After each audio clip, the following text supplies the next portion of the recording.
Welcome back to Regaining the Balance. This is Matt. We're going to be continuing with the Bhagavad Gita line-for-line commentary by Paramahamsa Yogananda. Sounds like the sound is doing good, so let's get right to it. Make sure you guys can see this thing here. And here we go. And again, I apologize if I butcher any of these words. I'm trying my best. Okay, so as a little recap, Dhritarashtra said, quote, "On the holy plain of the Kurukshetra, Dharmashetra Kurukshetra, when my offspring and the sons of Pandu had gathered together eager for battle, what did they, O Sanjaya?" The Bhagavad Gita 1:1. The blind king, Dhritarashtra, symbolically represents the sense mind. Excuse me.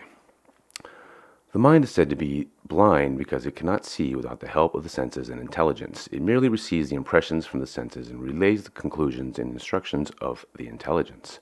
Quote, "For the aspiring devotee, Sanjaya represents the power of impartial, intuitive self-analysis. Discerning introspection, it is the ability to stand aside, observe oneself without any prejudice, and judge accurately." The Gita is referring only incidentally to a historical battle on the plain of Kurukshetra in northern India. Primarily, Vyasa is describing a universal battle, the one that rages daily in man's life.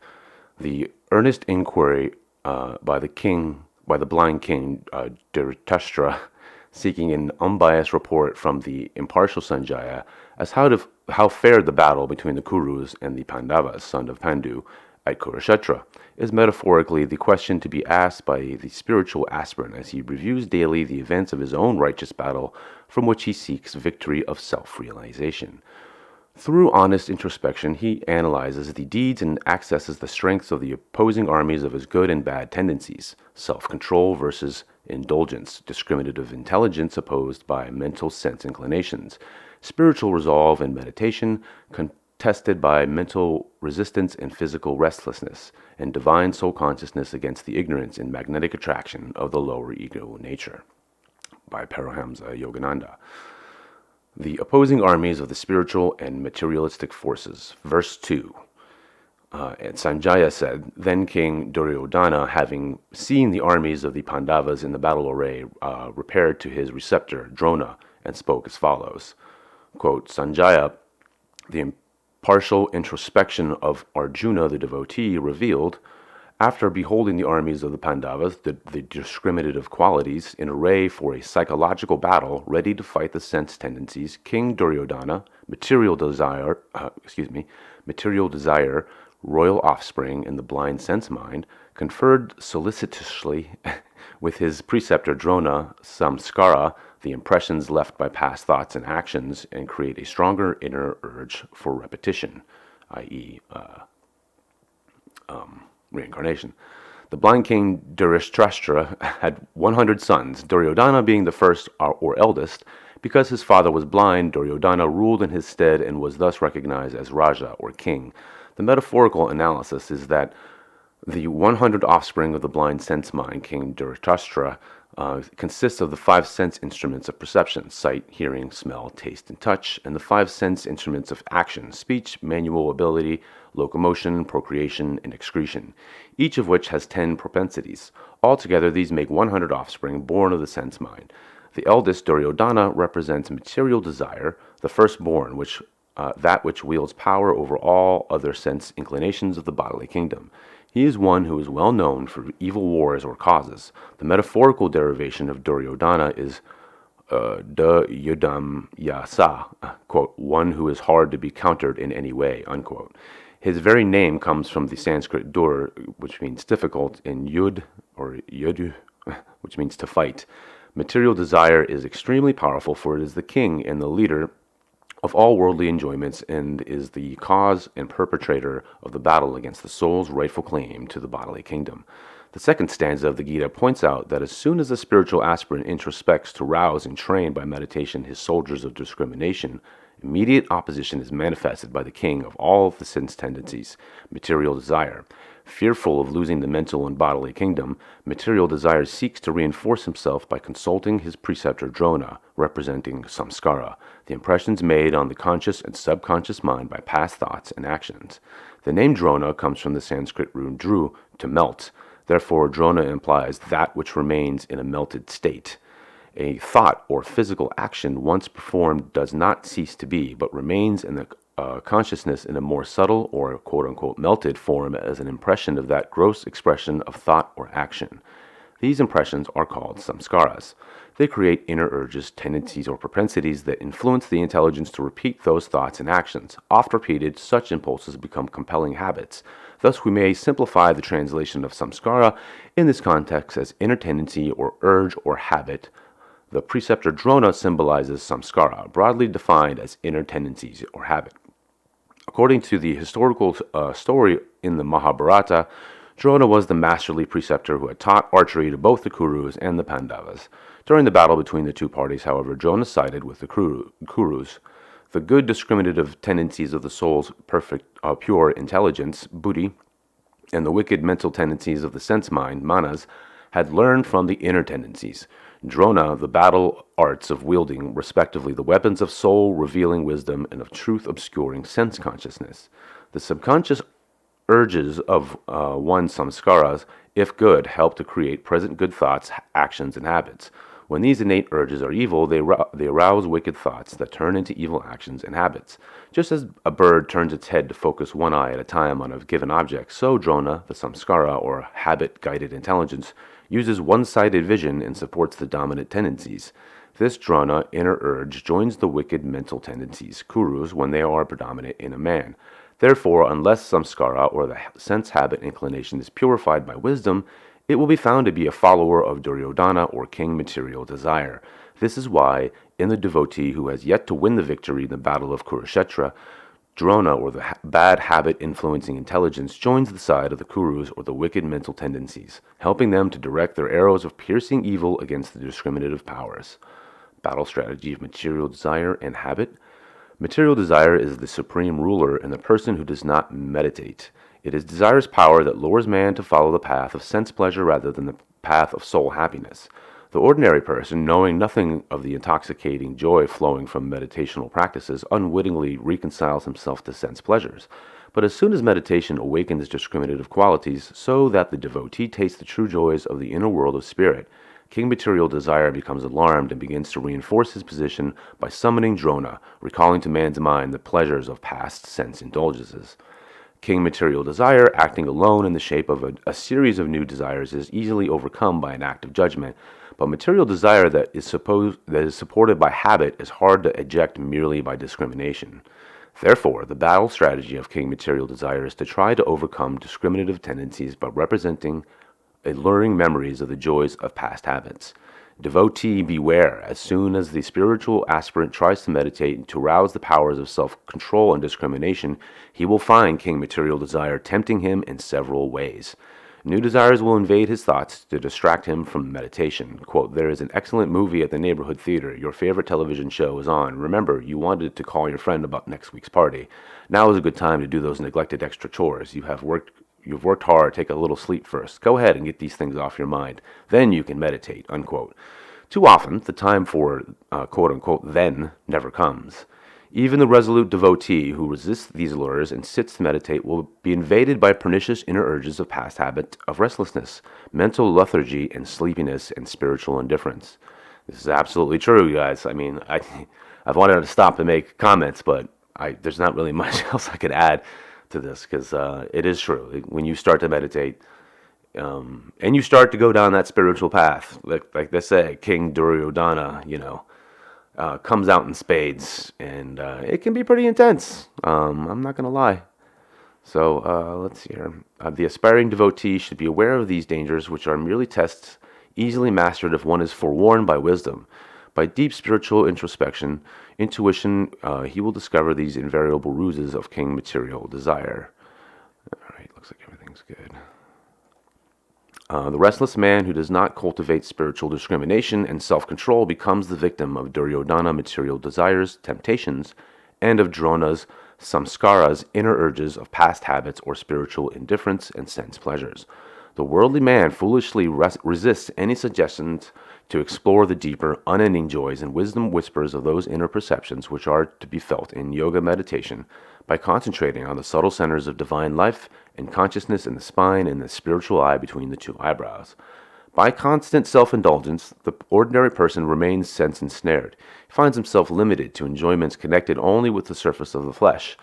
This sense pleasure yields a fleeting happiness, but shuts off the manifestation of the subtle, more pure and lasting enjoyments, the taste of silent blessedness and innumerable blissful perceptions that appear whenever the meditating yogi's consciousness is turned from the outer sensory world to the inner cosmos of spirit. The transient, misleading physical sense emotions are a poor substitute for heaven. By habits, man becomes a human automaton.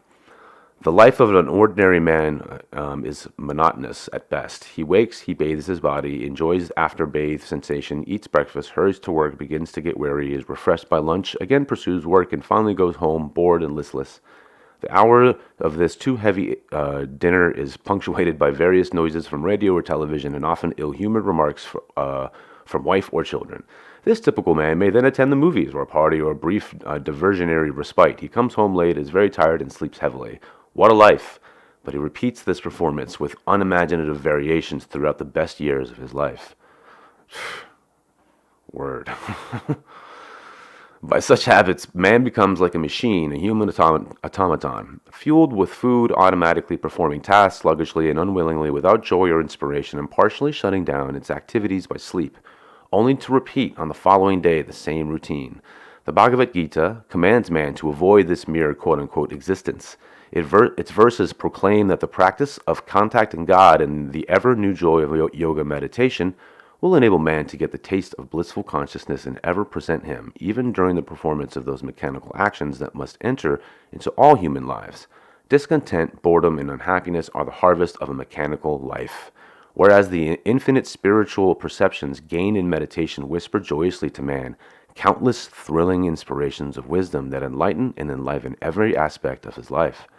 The Gita does not teach that it is a sin to use the senses with discrimination and self-control, nor that living an upright, honest family life necessarily makes one worldly, but a spiritual aspirant is warned not to allow these to crowd out his supreme duty to seek God and self-realization. Settling into ruts of material habits and sense pleasures causes forgetfulness of God and loss of desire to seek the unending, ever-increasing happiness of the true nature of the soul felt in meditation. Mental peace and happiness are fortified when sensory passions displace soul perceptions. They can be considered as other than fools who drown their souls in inimitable happiness in mires of sensory enslavement, indulged in against the warnings of reason and coincidence. I need a quick sip.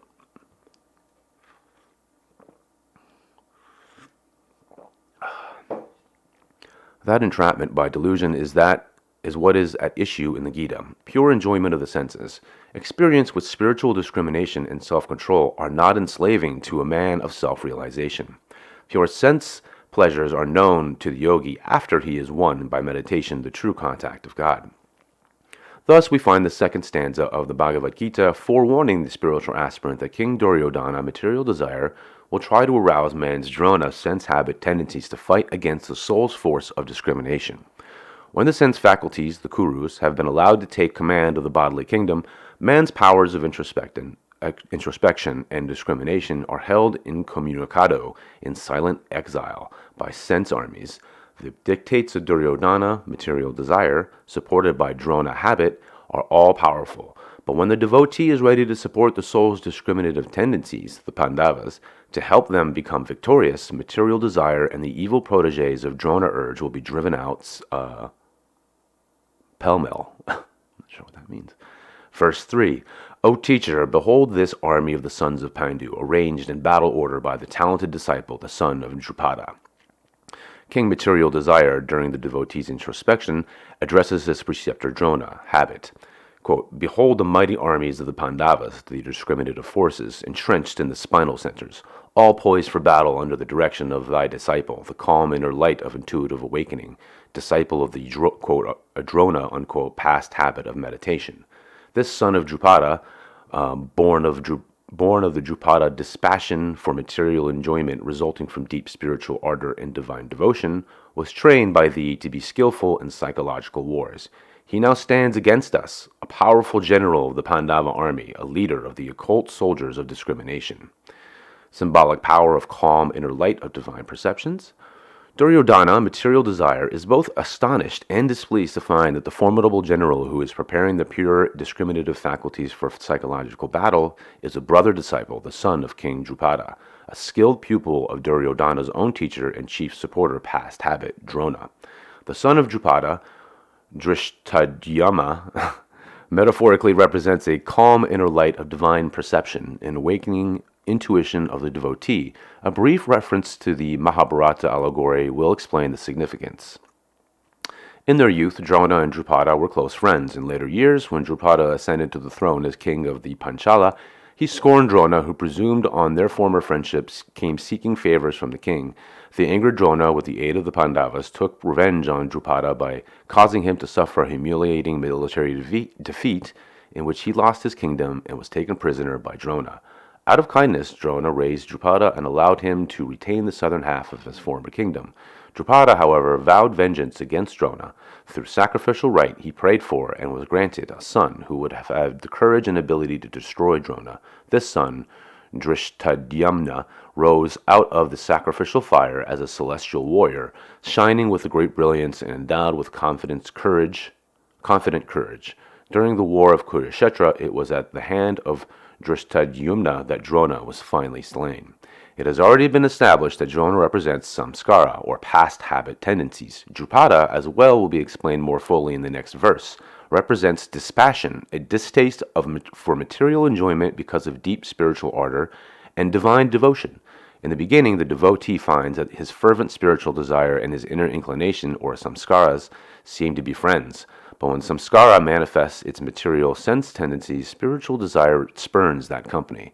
Then habit retaliates and seeks to take revenge on the devotee's spiritual ardor by making it a prisoner of past habits and latent tendencies roused to thwart him, until the devotee is strongly established in his spiritual life. He will first be confronted with his bad habits. Shunning these, he will suddenly find that his cherished sovereign freedom is not wholly free, but imprisoned by heretofore latent samskaras that blind his discriminative free will. The devotee sees that his spiritual ardor can rule effectively that half of the bodily kingdom connected with the materially inclined senses, the southern portion or lower spinal centers which govern the sensory activities of the physical bodily kingdom. But habit, with its compelling tendencies and impulse, still holds its thraldom the realm of pure discrimination. The determined devotee then arouses his spiritual ardor with the resolution to liberate the soul from all bondage. His persistent deep devotion gives him an offspring, a son, which is the truth, revealing light and power of awakening intuition, Drishtadyumna. This inner conviction, trained by the habit of meditation, becomes the general of the devotee's spiritual forces, determining the requisite battle array strategy that controls his restless mind in meditation and leads the discriminative forces to victory.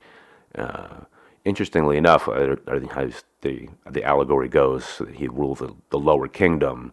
You find a very similar allegory in the Egyptian mythologies as well, which we'll be going into at some point. There's a great book called Egyptian Yoga, which definitely connects a whole lot of stuff with a lot of the old videos I've done, but even with these books that we're reading now. So, continuing. Good powers, trained by habit, are able to destroy their brother disciples' material desires and their evil powers, which, too, are habit-trained. But ultimately, the yogi rises above the influence of all habits and relies solely on the soul's pure discriminative faculty, intuition, to guide all actions. It is the pure discriminative light of intuition alone, divine realization, that has the power to slay Drona, or habit. In the name of Drishtadyumna, we find the implied Drishta means bold, daring, confident, and Yumna means splendor, glory, strength. From this we get, quote, bold or confident splendor, unquote, which can be defined as calm inner light, truth-revealing intuition, which is bold and confident because it is unerring. It is the only power that can destroy habit. It is the inner light of increasing realization in meditation, evolving ultimately into samadhi that destroys all bondages of samskaras.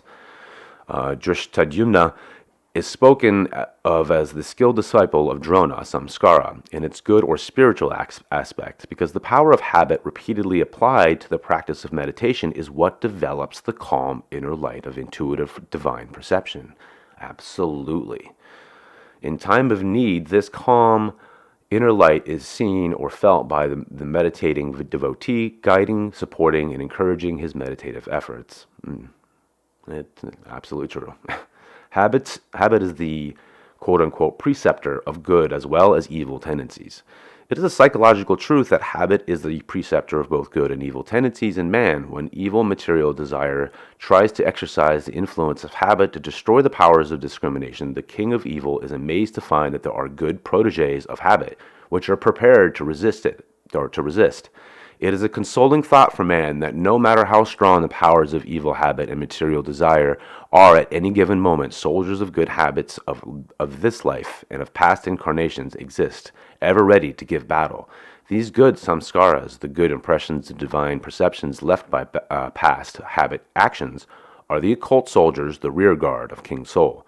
These warriors remain hidden behind the psychological armies of discrimination, eager to rush forward and display their prowess if the battle seems about to be won by the evil sense soldiers of material desire. That is, when the devotee has a strong army of good samskara tendencies from past habits and actions, they will timely come to his aid to support present good habits and discriminative actions. Most people, however, voluntarily allow their kingdom of consciousness to be ruled by the evil tendencies born of past habits. Thus, the discriminative tendencies become ostracized, and the discriminative occult soldiers of past habits, the metaphysical rearguard hidden behind the armies of discrimination, must also remain without action.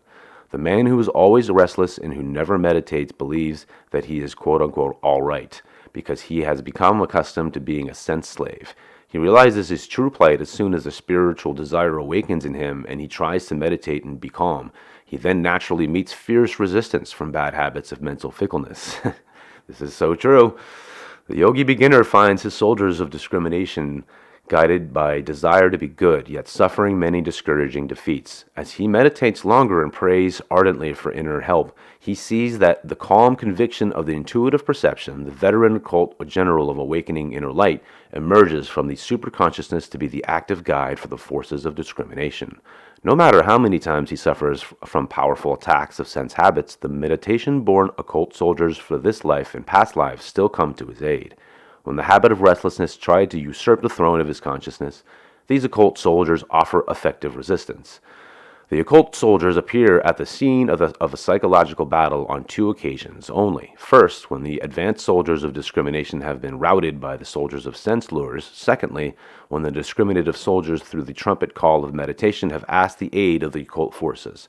Together, the occult soldiers of past realizations and the soldiers of discrimination can easily rout the forces of restlessness if the battle takes place before the throne of consciousness has been completely usurped by king material desire. Very important distinction. It is more difficult for the occult soldiers to keep in reclaiming the kingdom of peace once it has fallen into the hands of material desire. One, therefore, must take the most of his spiritual inclination while the forces of his willingness to meditate are strong. It is good to start meditation at an early age, or failing that, to start meditation on a regular daily schedule as soon as the mental discriminative inclination develops.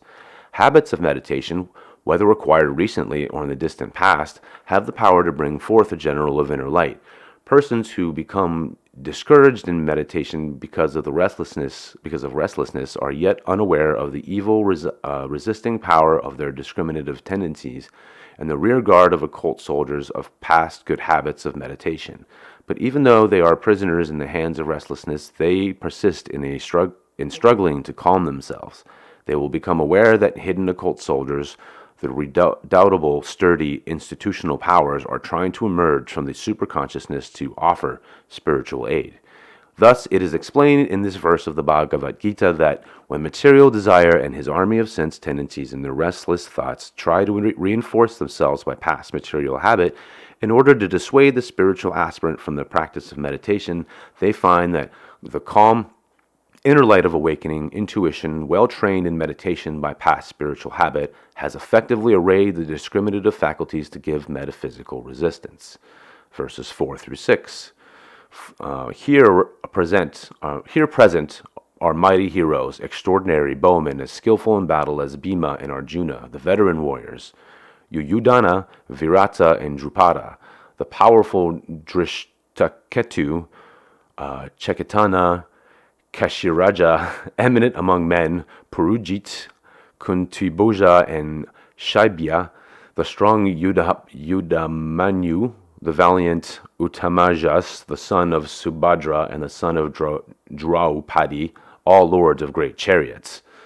And the divinely guided introspection of Arjuna reveals King Duryodhana material desire, pointing out to Drona samskara, the preceptor of evil and good tendencies. Archers of discrimination, like unto the masterful Arjuna, self-control, and Bhima, life control. Mighty swayers of the bodily chariot are all arrayed to destroy my soldiers of sense activities. They are the Yuyudana, divine devotion, Virata, samadhi, Drupada, extreme dispassion, Drishtaketu, power of mental resistance, Chaitanya, spiritual memory, Kashiraja, discriminative intelligence, Purujit, mental interiorization, Kuntibhoja, right posture, Shabya, power of mental adherence, Yudamanyu, life force control, Uttamajas, vital celibacy, son of Subhadra, i.e. Abhimanyu, self-mastery, and the sons of Draupadi, the manifestations characteristic of each of the 5 awakened spinal centers. The above 4th, 5th, and 6th stanzas shall be taken together because of their interrelated meaning. These describe the metaphysical soldiers of the soul that are aroused by meditation in preparing for the inner spiritual battle by these forces of self-realization against those of the innate sense habits of body identification. A contest that must be won by the spiritual forces before the soul, enthroned in its cerebral palace, can reign with its divine courtiers of intuitional qualities. The soul enters this highest metaphysical battle after winning the moral fight between good and evil thoughts and actions, and the initial inner psychological war that takes place in the early stages of spiritual endeavor between the pole of the sense mind towards body-conscious physical and mental restlessness, and the pole of the inner discriminative forces of soul towards calmness and concentration on God. The moral and psychological battles between sense mind, inclinations, and the discriminative soul qualities are fought with the aids of habit and the occult soldiers of inner tendencies, samskaras, as the result from past actions, good or bad. The metaphysical battle is concerned with the still deeper conflict of inner forces, when the yogi has begun to experience in meditation the fruits of his sadhana or spiritual practices. Expanded commentary: the symbolic forces of soul qualities. A popular misconception is that the practice of yoga is for the adept mystics only, and that this science is beyond even the ken of ordinary man. Yet yoga. Pardon me, I need to take a quick drink.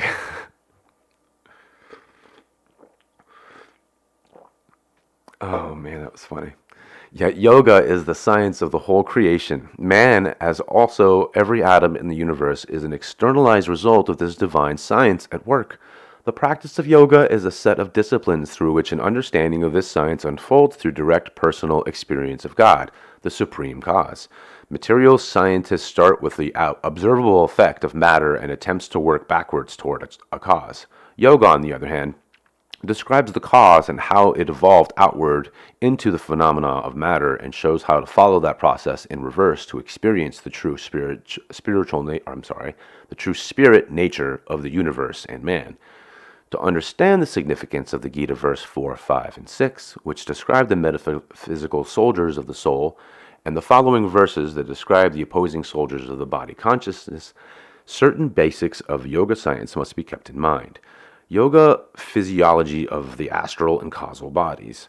The physical world is in reality nothing more than inert matter. The inert life and animation in all forms, from atoms to man, come from the subtle forces of the astral world.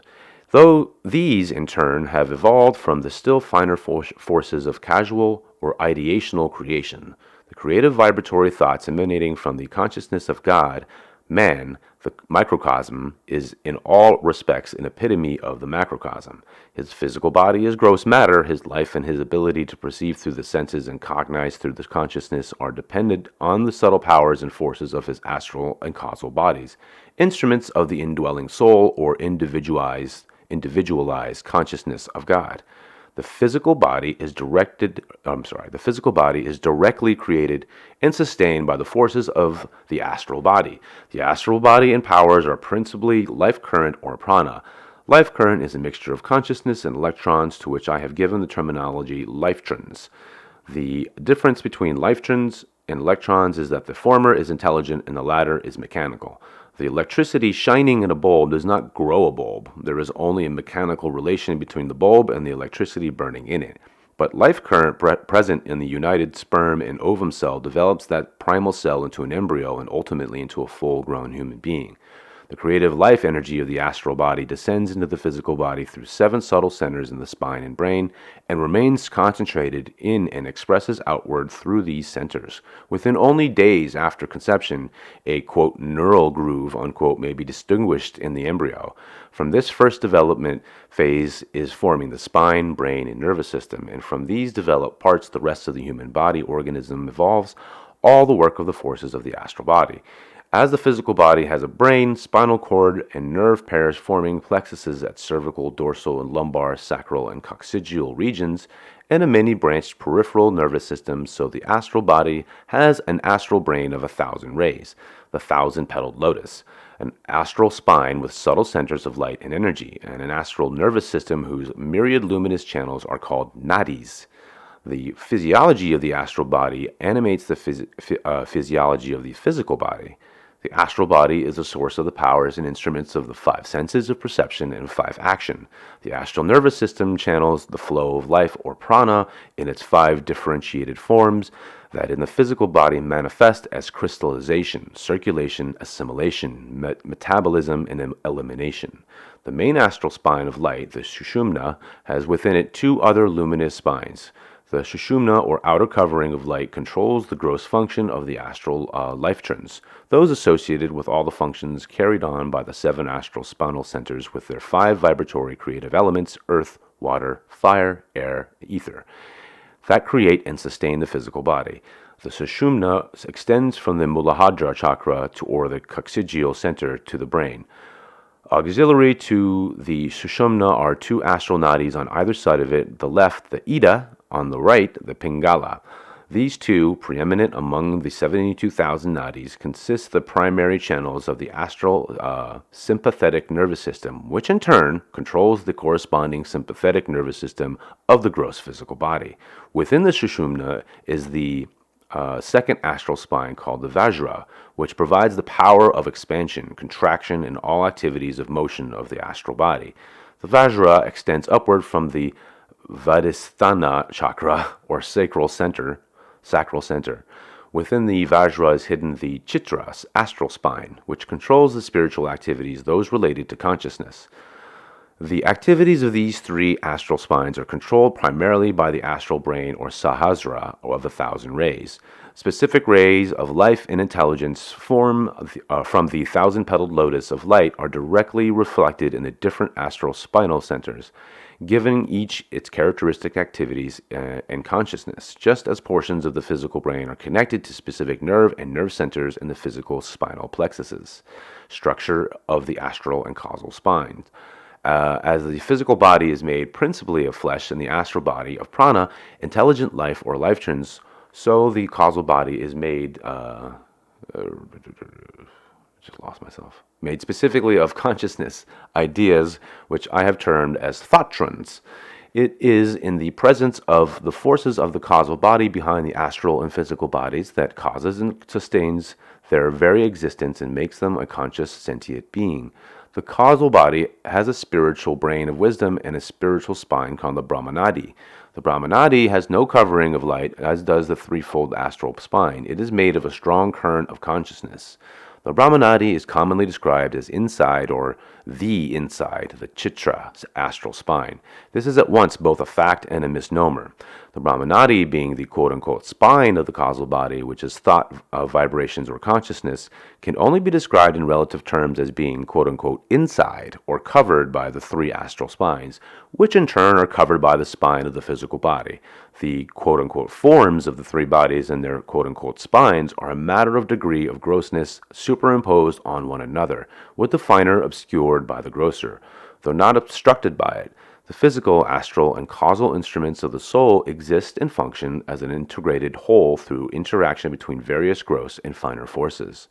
Within the causal cerebral spine channel, quote-unquote, or Brahmanadi, are 7 spiritual centers of consciousness corresponding to the subtle centers of light power in the astral body. The physical, astral, and causal bodies are knitted together at these centers, uniting the three bodies to work together, a physical vehicle empowered by an astral life which, with causal consciousness providing the power to cognize, think, will, and feel. The causal brain is a reservoir of cosmic consciousness, the ever-existing, ever-conscious, ever-new bliss of spirit and of its individualized expression, the soul.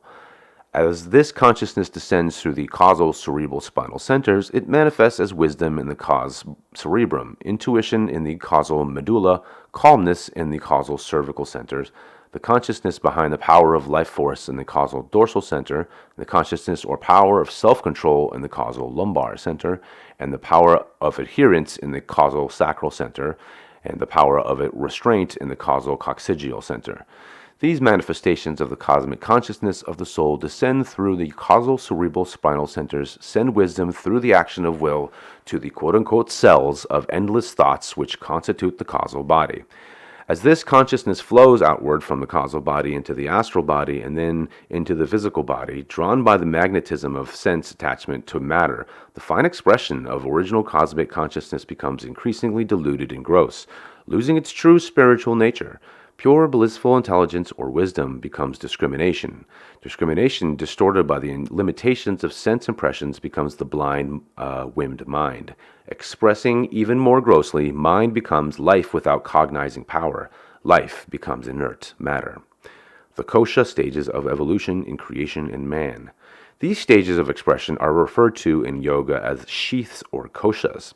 And they're almost identical to the way the Kabbalah actually Vedanta and Kabbalah are so similar in their terminology and how they use it, and we'll go into that at some point in a book in the future, which I have yet to read. So these are screens of delusion, each of which is descending order, obscuring to a greater degree in real cause and essence of all creation, God. And also the Egyptians represented that as a veil, like the veil of Isis. The 5 koshas are Ananda Maya kosha, or bliss sheath, Jnana Maya kosha, the intelligent or discriminative sheath, and the Manomaya kosha, the sheath of the mind, manas, the Pranamaya kosha, the life sheath or prana, and the Annamaya kosha, gross matter. The bliss sheath is that which covers and causes the causal world and body of man.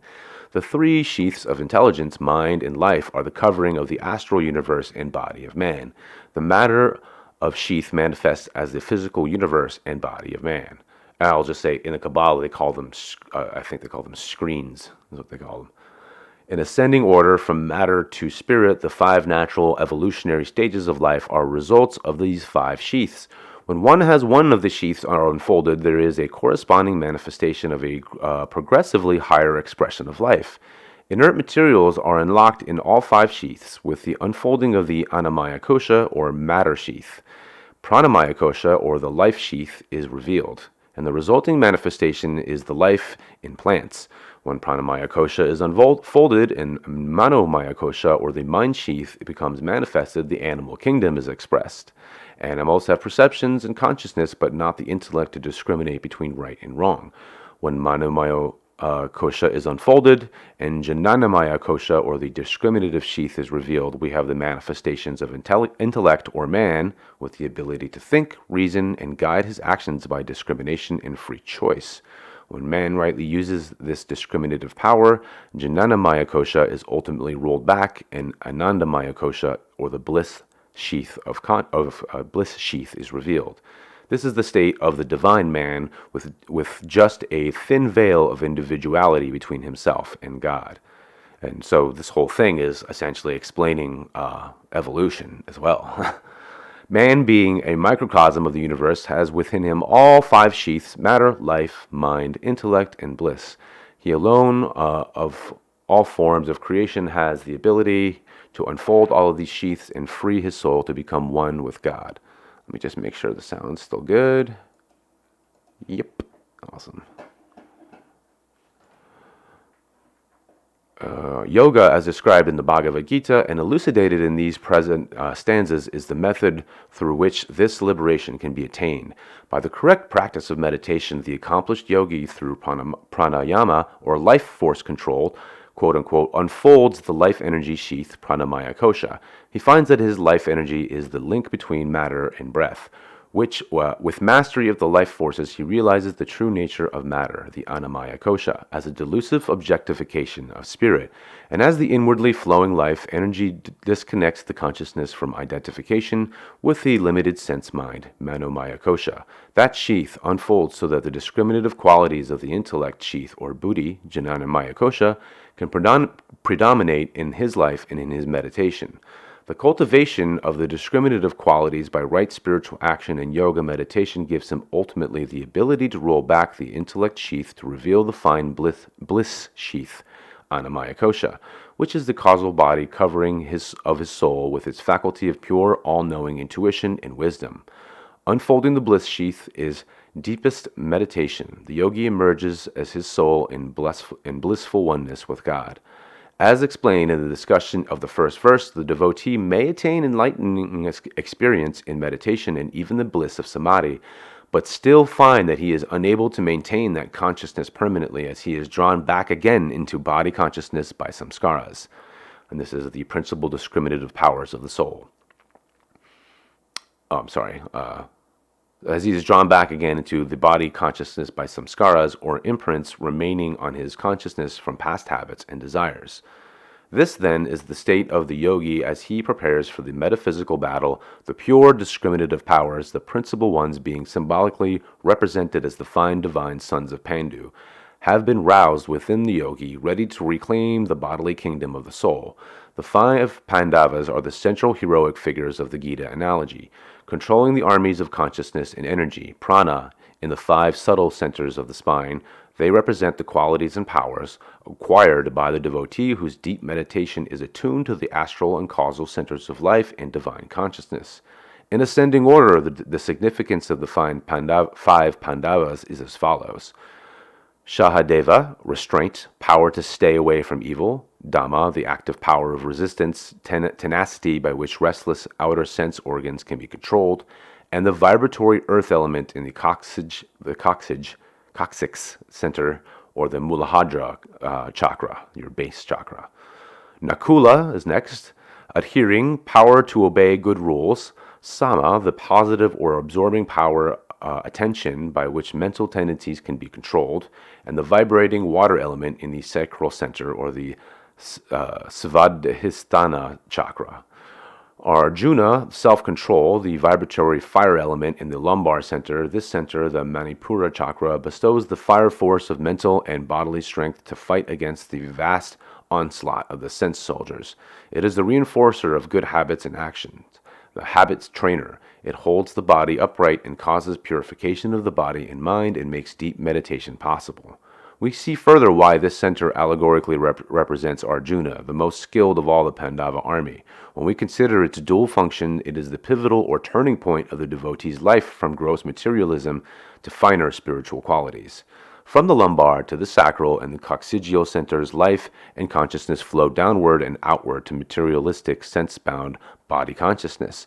But in meditation, when the devotee assists life and the consciousness to be attracted to the magnetic pole in the higher or dorsal center, the power of this fiery lumbar center disassociates itself from material concerns and upholds the spiritual work of the devotee through the powers of the higher centers. When the devotee's consciousness has gone very deep in meditation, traversing the physical consciousness and the primary states of the astral soul encasement, he finds in the most astral spine, the chitra, at the lumbar center or manipura chakra, the opening from the astral body to the finer soul covering of the causal body. This is the common opening of the Brahmanadi or causal spine with its center of divine consciousness, leading through the chitra vajra and the sushumna. When the life and consciousness have been reversed inward in deep meditation, here is where the devotee merges in the stream of Brahmanadi and enters the finer causal realm of the soul, the last encasement through which the yogi must pass before he can, by still deeper meditation and spiritual practice and determination. Wait a minute. Sorry. Ultimately ascends through the Brahmanadi to spirit. So I lost myself there. When the life and consciousness have been reversed inward in deep meditation, here is where a devotee emerges in the stream of Brahmanadi and enters the finer causal realm of the soul, the last encasement through which the yogi must pass before he can, by still deeper meditation, ultimately ascend through the Brahmanadi to spirit. Now, this is interesting, guys, because what they're explaining here is this, where the devotee merges into the stream or river of Brahmanadi, right? So this is an idea that is expressed in a lot of ancient artwork. So Shiva himself has the Ganges flowing out of his forehead, but in Egypt they also have the Nile flowing out of their forehead as well. So just keep that in mind. I think that there's a much closer connection to a lot of this stuff to where to the old ancient Egypt's actual religion itself, versus the original quote unquote monotheism and the polytheism that came after, and the monotheism that came back, and the polytheism that just took over afterwards. Anyways, that's going to be for later, but I just wanted to point this out, that this specific spiritual understanding that the good Yogananda is explaining for us here is expressed within the ancient artwork of ancient Egypt. So when Arjuna, the power of self-control in the lumbar center, rouses the fire of meditation and spiritual patience and determination, he draws upward the life and consciousness that was flowing downwards and outwards through the lumbar, sacral, and coccygeal centers, and thereby gives the meditating yogi the necessary mental and bodily strength to pursue the course of deep meditation leading to self-realization. Without this fire and self-control, no spiritual progress is possible. Thus, Arjuna more literally also represents the devotee of self-control, patience, and determination, with whom the battle of Kurukshetra is taking place. He is the chief devotee and disciple of the Lord Bhagavan Krishna, who in the Gita dialogue is being shown by Krishna the way to victory. The remaining two Pandavas are Bhima, power of vitality, soul-controlled life force, prana, and the vibratory creative air, or prana, element in the dorsal center, or anahata chakra.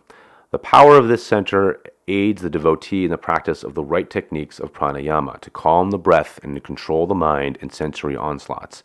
It is the power to still the internal and external organs, and thus destroy the invasion of any passion, as of sex, greed, anger, etc. It is the destroyer of disease and doubt. It is the center of divine love and spiritual creativity. Yudhishthira, divine calmness, and the creative vibratory ether element in the cervical center, or the Vishuddha chakra. Yudhishthira, the eldest of the 5 offspring of Pandu, Buddhi, or pure intellect, is fittingly portrayed as the king of all discriminative faculties. For calmness is the principal factor necessary for any expression of right discernment. Anything that ripples the consciousness, sensual or emotional, distorts whatever is perceived. But calmness is as clarity of perception, intuition itself. As the ubiquitous ether remains unchanged, notwithstanding the violent roil of nature's forces that play upon it, so the Yudhisthira discriminative faculty is the immutable calmness that discerns all things without distortion. It is the power of being able to plan the overthrow of an enemy passion. It is the power of attention, continued attention on the right object. It governs the span of attention and the penetration of attention. It is the power of inference of the effects of wrong actions and the power of assimilation of goodness through calmness. It is the power of comparison between good and evil, and common sense in perceiving the virtue of reinforcing a friend and destroying an enemy, as of the senses and habits, for example. It is the power of intuitive imagination, the ability to imagine or visualize truth until it manifests. The Pandava's chief counselor and support is the Lord himself, who, in the form of Krishna, represents variously the spirit, the soul, or intuition as manifested in the state of superconsciousness, Kutastha, or Christ consciousness, and cosmic consciousness in the medulla, Christ center, and thousand-petaled lotus, as the Guru instructing his disciple, the devotee Arjuna within the devotee, Lord Krishna, is thus the guiding divine intelligence, speaking to the lower self that has gone astray in the entanglements of sensory consciousness. The higher intelligence is the master and teacher, and the lower mental intellect is the disciple. The higher intelligence advises the lower vitiated self on how to uplift itself in accord with the eternal verities and in fulfillment of its inherent God-given duty. Correlations of Pantanjali's yoga with Gita's allegorical battle. A description of the subtle cerebrospinal centers and their intricate functions of life and consciousness has challenged the minds of scholars for generations. Ponderous volumes have been produced in which even the keenest intellect have become lost in labyrinths of their own making. You ain't wrong about that. I could say the same thing about, YouTube in general. The untold thousands of nadis, astral nerve conductors, or prana, the electromagnetic forces of the astral and causal bodies, their interaction on consciousness, all serve to operate the atomic, cellular, and chemical activities, the states of consciousness of the gross physical body and mind. But being of another dimension, they strain the resources of the human language. I'm going to start that one again. But being of another dimension, they strain the resources of the language of man and fit uncomfortably in limited confines of the three-dimensional sphere. Yet even without an intellectual understanding, there have been in every clime and age those who, practicing the basics of true religion, have arrived at an intuitive perception of the real nature of man and the universe in which he lives, and the divine cause from which both have come. The ponderous Mahabharata of the divine seer Vyasa is not only a history but a comprehensive allegory for the science of creation and the nature of the Creator. The Gita, a small portion of the Mahabharata epic, is the essence of that yoga science. It sets forth the essentials of true religion by practice of which self-realization is attained. India's great sage, the intent of Gita made clear when correlated with yoga. India's great sage Pantanjali, whose date is a matter of conjecture by scholars, understood that the Bhagavad Gita was, quote, song celestial, unquote, by which the Lord wanted to unite the soul of his ignorant and wandering children to his own spirit. This was to be accomplished scientifically through physical, mental, and spiritual law. Pantanjali explained this spiritual science in definite metaphysical terms in his renowned Yoga Sutras, which maybe at some point I'll get to. His purpose was to get at the very core of yoga, the application of which provides the means for the devotee to realize God from that vantage point to know, through intuitive self-realization, the intricate phenomena of manifested creation. While the Gita describes in allegory the process of realizing God, Patanjali speaks of the scientific method of uniting the soul with the undifferentiated spirit in such a beautiful, clear, and concise way that generations of scholars have acknowledged him as the foremost exponent of yoga. Excuse me for a second.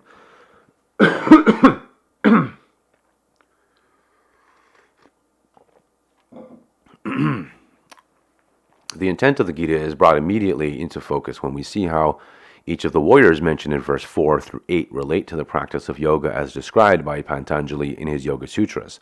The correlation is found in the metaphorical significance of the various metaphysical warriors, implied in the meaning derived from their names from Sanskrit root and their meanings.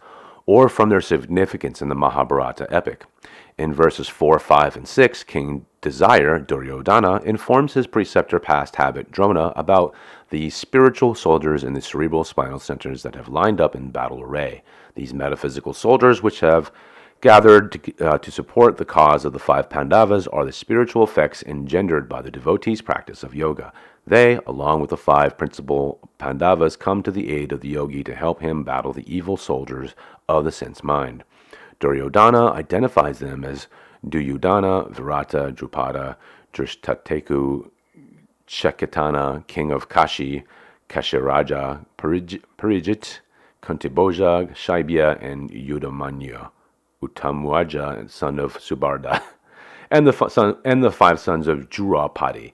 Their metaphorical significance will be explained in the categorical order adopted by Pantanjali. Pantanjali begins his Yoga Sutras with a definition of yoga as, quote, the neutralization of the alternating waves in consciousness, unquote, chitta vritti nirodha. This may also be translated as, quote, cessation of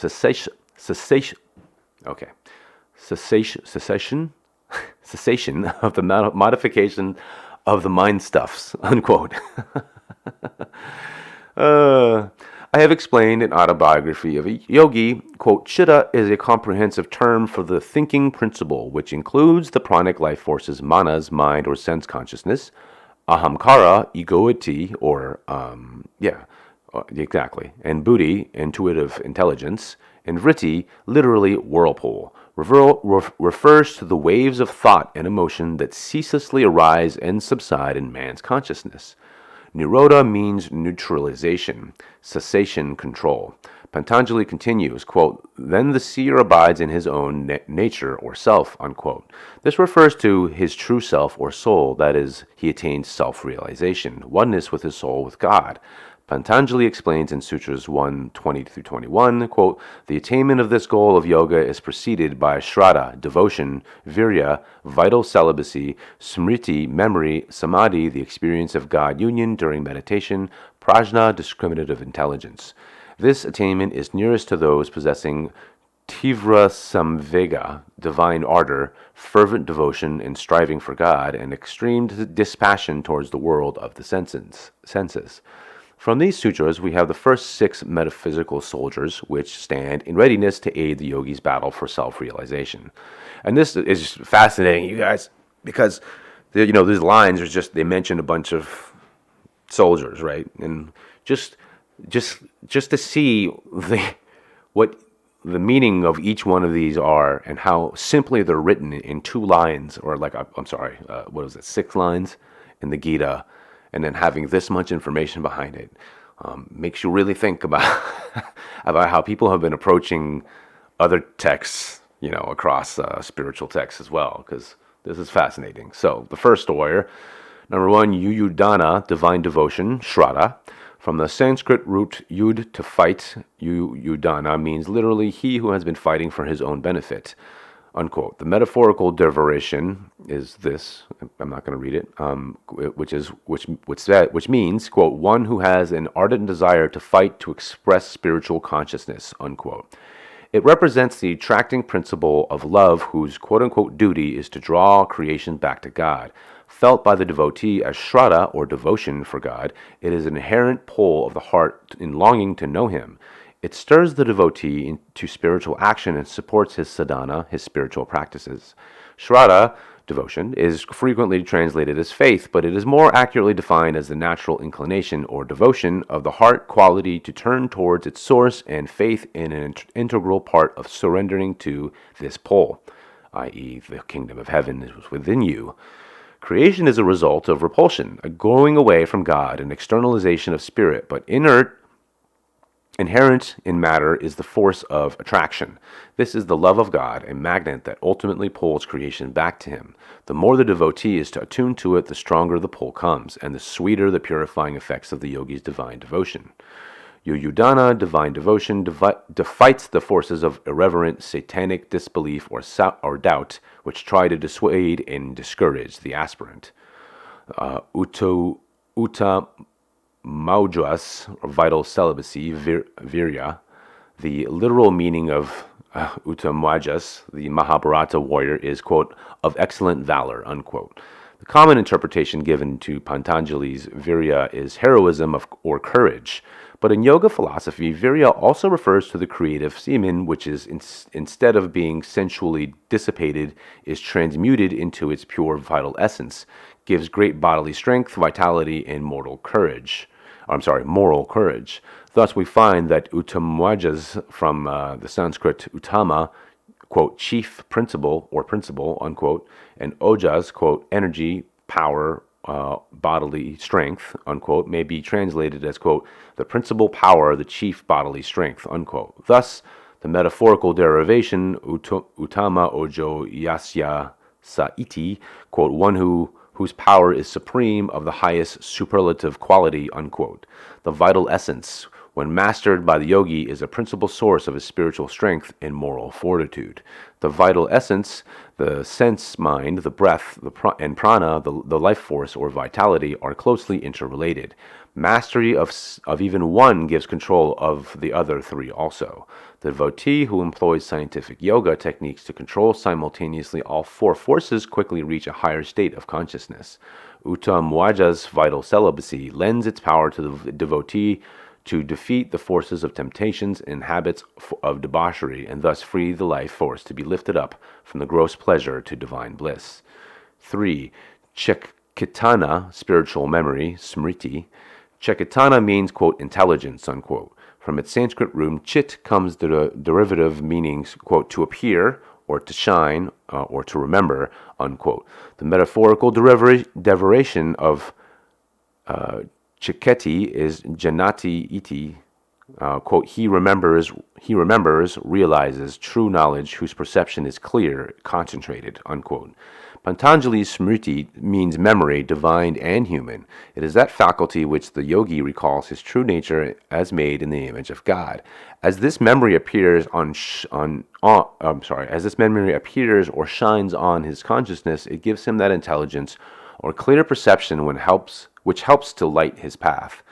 Chekitana, spiritual memory, stands in readiness to oppose the material delusion that makes man forget God and consider himself a body-bound mortal being. Number 4, virata, ecstasy, samadhi. When the 5 Pandavas were exiled from their kingdom by Duryodhana, the conditions were that they must spend 12 years in the forest, that in the 13th year they must live undiscovered by the spies of Duryodhana. Now, interestingly enough, and I'm not sure if he's going to mention this, I don't think he is, but isn't it interesting that this idea, when you're born, right, you are absolutely immersed in the physical world. You are, learning and being absorbed by, or you are absorbing it, I should say, creating a lot of these sense inclinations and ideas and these vikalpas, these dichotomizing thought constructs, all these things, right? And then when the 13th year comes around, this is the beginning of puberty for a lot of people, and a different cycle in man, right? And psychologically, physically, all these things. I just wanted to point that out because I guess intuitively realized that just at this moment, and I wanted to throw that out there in case I didn't come back and hit that. But maybe he'll mention that. Who knows? Thus it was that the Pandavas spent the 13th year in disguise in the court of King Virata. The metaphorical significance is that once material desires as habits take complete control, it requires a cycle of 12 years to rid the body kingdom of the usurpers before the rightful discrimination qualities can regain their kingdom. The devotee must draw those qualities from his experience in samadhi meditation and then be able to hold on to them while expressing through the physical body and senses. When the discriminative qualities have thus proven their power, they are ready for the metaphysical battle to reclaim their bodily kingdom. Thus, Virata represents Pantanjali's samadhi, the temporary state of divine union in meditation from which the yogi draws spiritual strength. Virata comes from the Sanskrit viraj, quote, to rule, to shine forth, unquote. V expresses distinction, opposition, implying the difference between ruling in an ordinary way and ruling or reigning from the divine consciousness experienced in samadhi. The metaphorical derivation, visasena atmani rajat iti, quote, one who is wholly immersed in his inner self, unquote. Under the influence or rule of samadhi, the devotee himself is illumined and governs his actions by divine wisdom.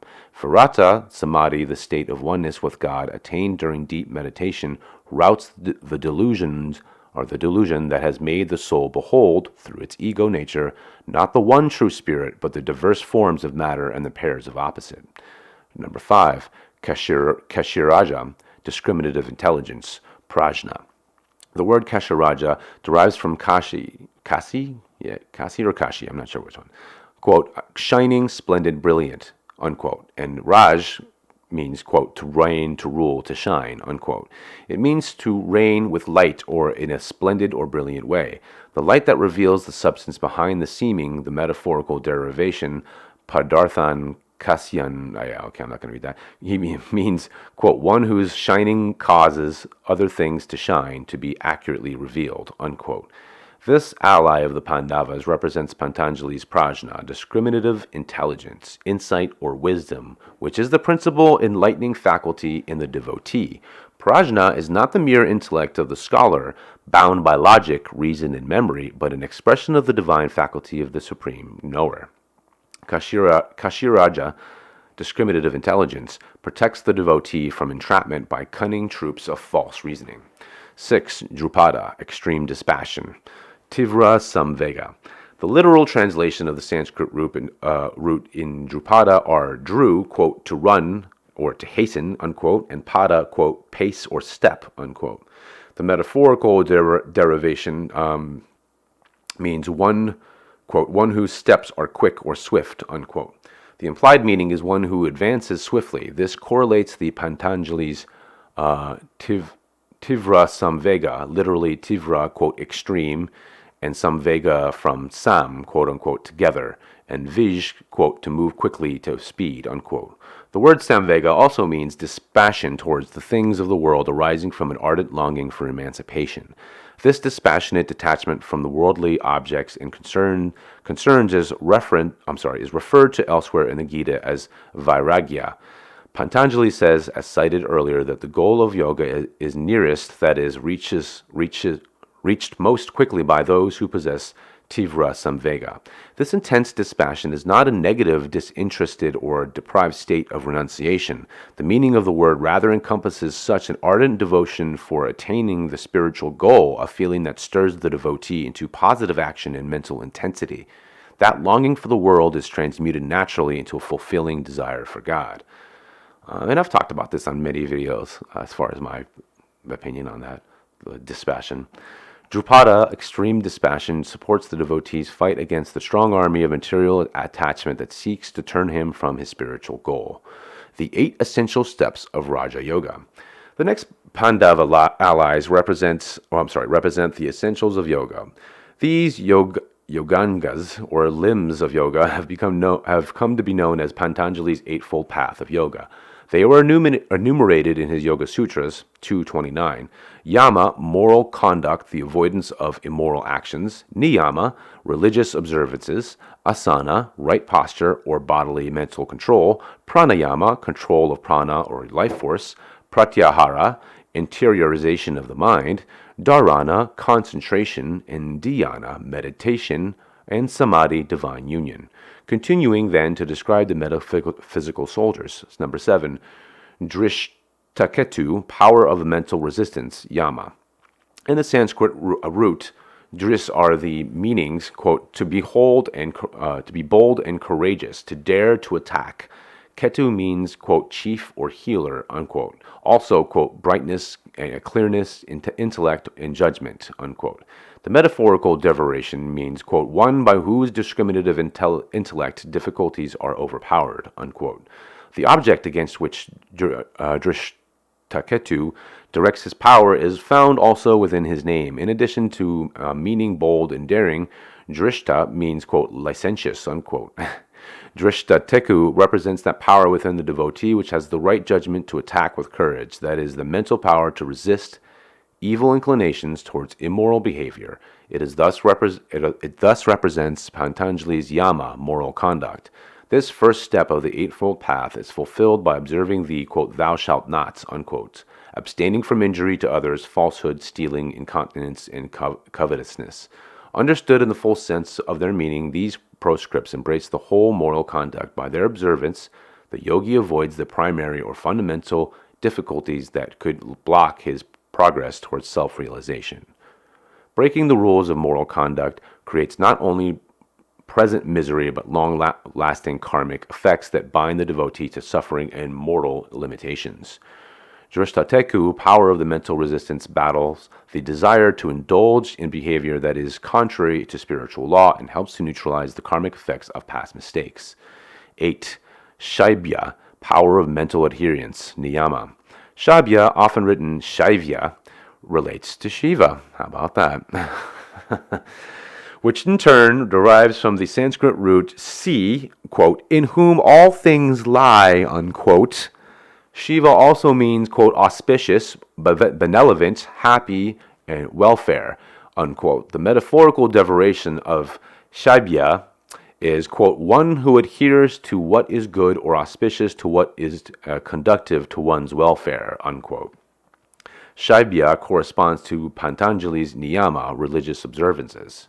I just want to make sure everybody knows that this Shiva, so she in his name, means in whom all things lie, and that'll be brought back up later on as well. So it represents the devotee's power to adhere to the spiritual descriptions of niyama, the quote thou shalt, unquote, purity of body and mind, contentment in all circumstances, self-discipline, self-study, contemplation, and devotion to God. Shaivya, power of mental adherence, provides the yogi with an army of positive spiritual self-discipline to defeat the battalions of evil, misery-producing ways and the effects of past bad karma.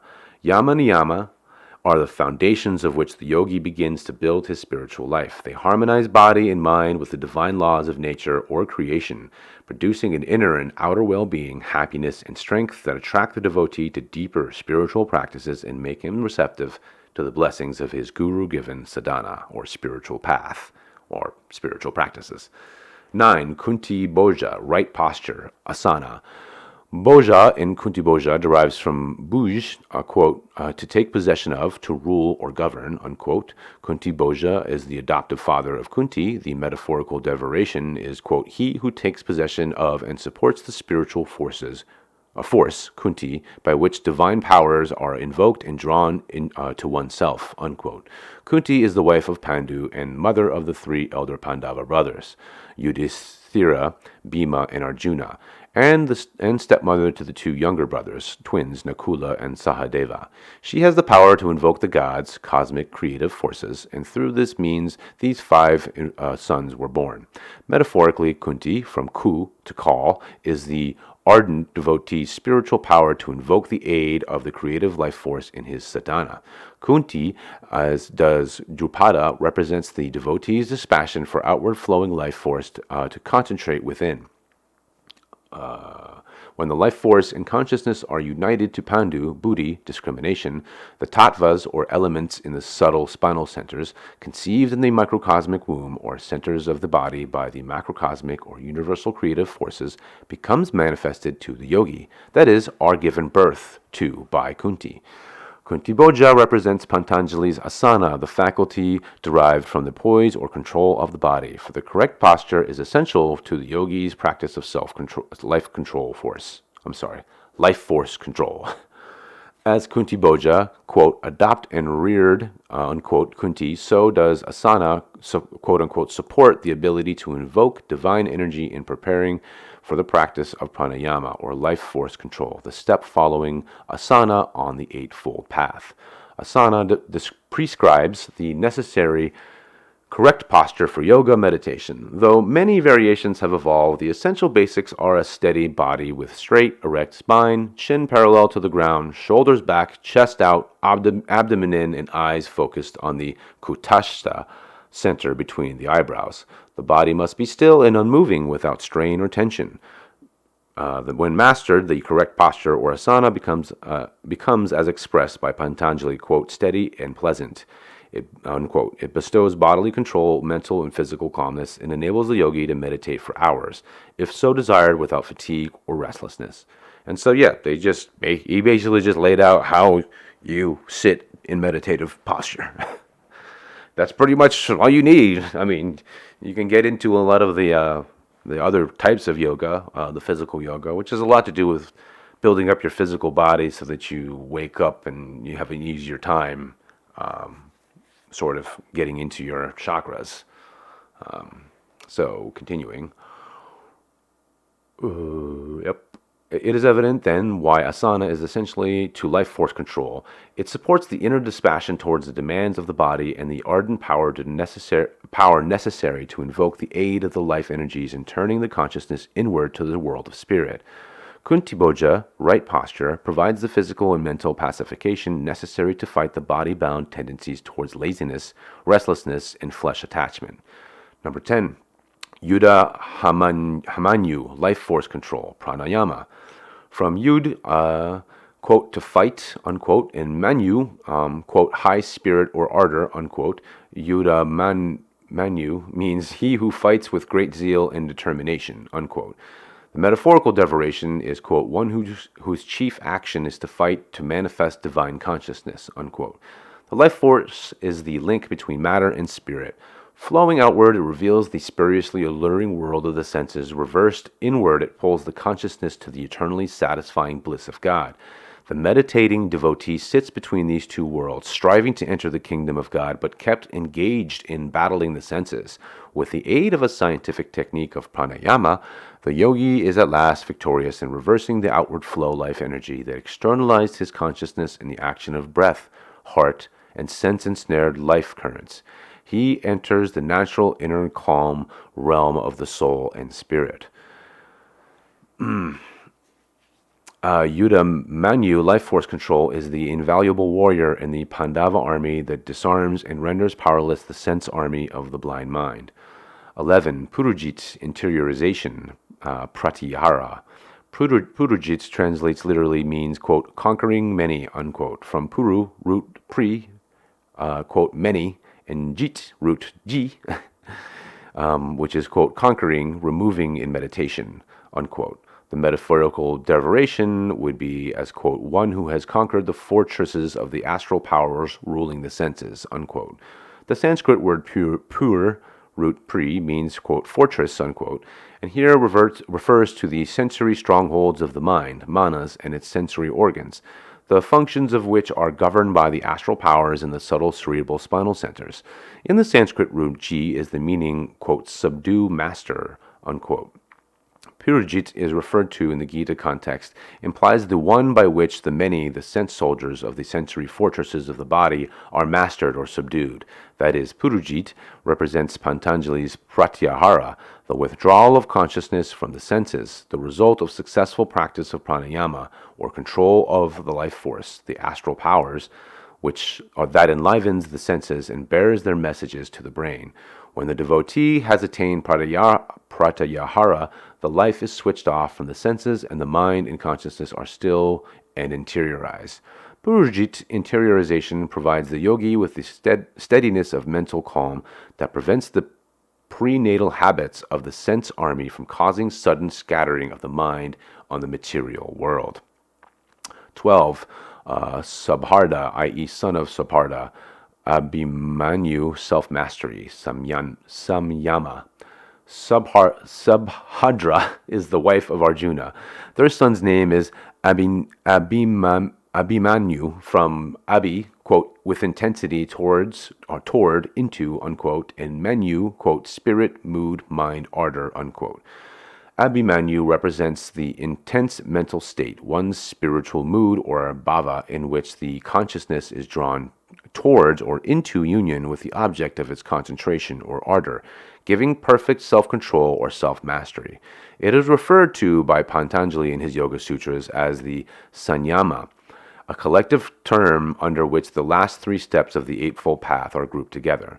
The first 5 steps are the preliminaries of yoga. Sanyama, from sam, together, and yama, holding, consists of the occult trio: dharma, concentration; dhyana, meditation; and samadhi, divine union, and is yoga proper. When the mind has been withdrawn from sensory disturbances, pratyahara, then dharana and dhyana in conjunction produce the varying stages of samadhi. So, when concentration with meditation together creates samadhi, right? Ecstatic realization, and finally divine union. Dhyana or meditation is the focusing of the freed attention on spirit. It involves the meditator, the process or technique of meditation, and the object of meditation. Dharana is concentration or fixity on that inner conception or object of meditation. Thus arises from this contemplation the perception of the divine presence, first within oneself and then evolving into cosmic perception, conceiving of the vastness of spirit omnipresent within and beyond all creation. The culminating samyama, self-mastery, is when the meditator, the process of meditating, and the object of meditation become one, the full realization of oneness with spirit by reference By reference in the Gita next to Abhimanyu's metronymic Subhadra, we are directed to the meaning of Subhadra, which means, quote, the glorious or splendid, unquote. Thus, Abhimanyu is that self-mastery which bestows light or illumination. The metaphorical derivation, is which would mean, quote, one whose intensely concentrating mind shines everywhere, unquote, i.e., lights or reveals everything, makes manifest the illuminated state of self-realization.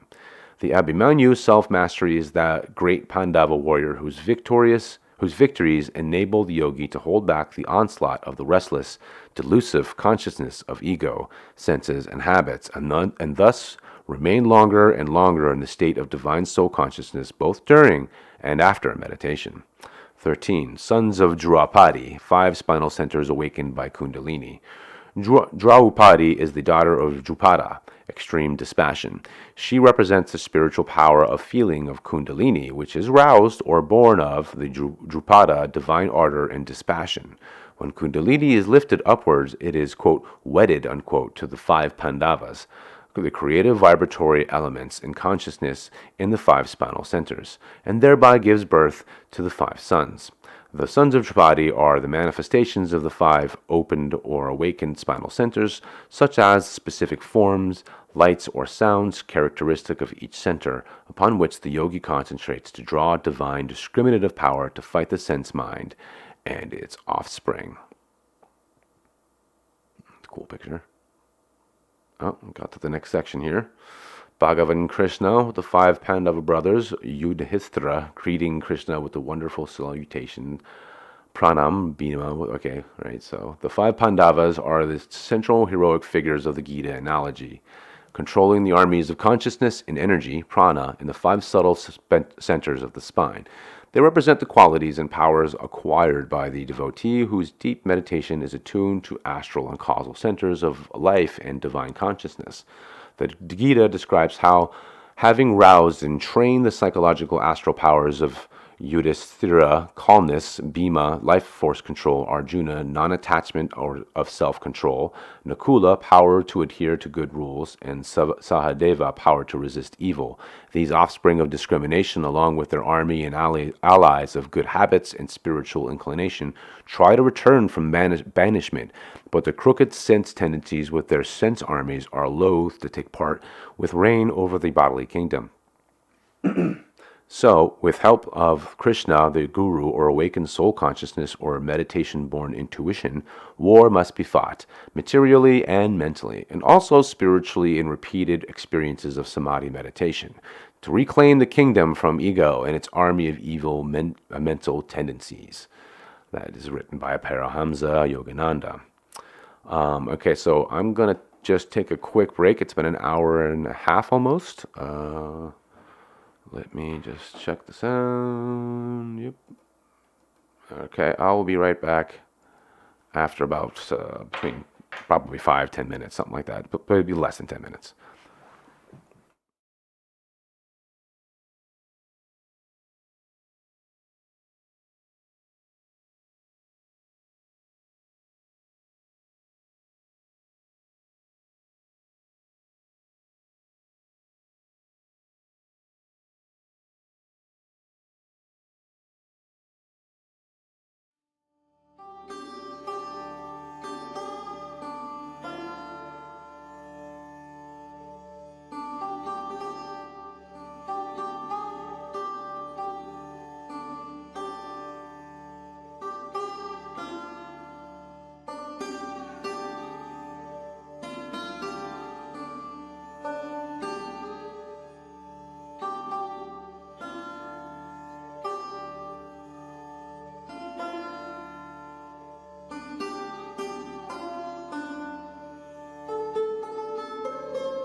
Okay, we're back. And take that off. Okay.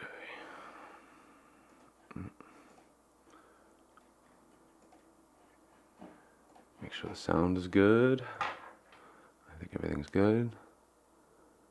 Yep. Sounds like it. All right, good. We're good to go.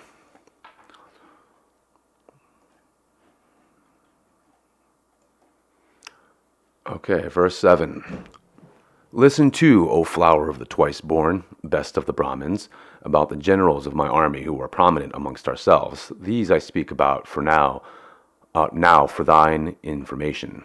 The divinely guided introspection of Arjuna, the devotee, continues, quote, O learned one, Drona, habit, common, preceptor of both good and evil tendencies, having reviewed the commanding generals of the soldiers of wisdom, I, Duryodhana, King Material Desire, relate now for your information the names of the most distinguished and powerful defenders of my sense army, poised to annihilate the wisdom forces. Verse 8, these warriors are thyself, Drona, Bhishma, Karna, Kripa, victors in battle, Ashvataman, Vikarna, the son of Somadatta, and Jayadratha. Quote, the leaders of my sense army are thyself, Drona, habit or inner tendencies, Bhishma, inner seeing, ego, Karna, attachment, Kripa, individual delusion, Ashvataman, latent desire, Vikarna, repulsion, Somadati, son of Somadatta, i.e. Burishravas, representing karma or material action, and Jayadratha represents body attachment, unquote. King Duryodhana, material desire, having reviewed in fear the awesome power of the rival forces of discrimination, now tries to console his alarmed mind and that of his preceptor Drona, habit, by describing the strength of his own army. The sent soldiers and generals arrayed to defend him. Quick drink here.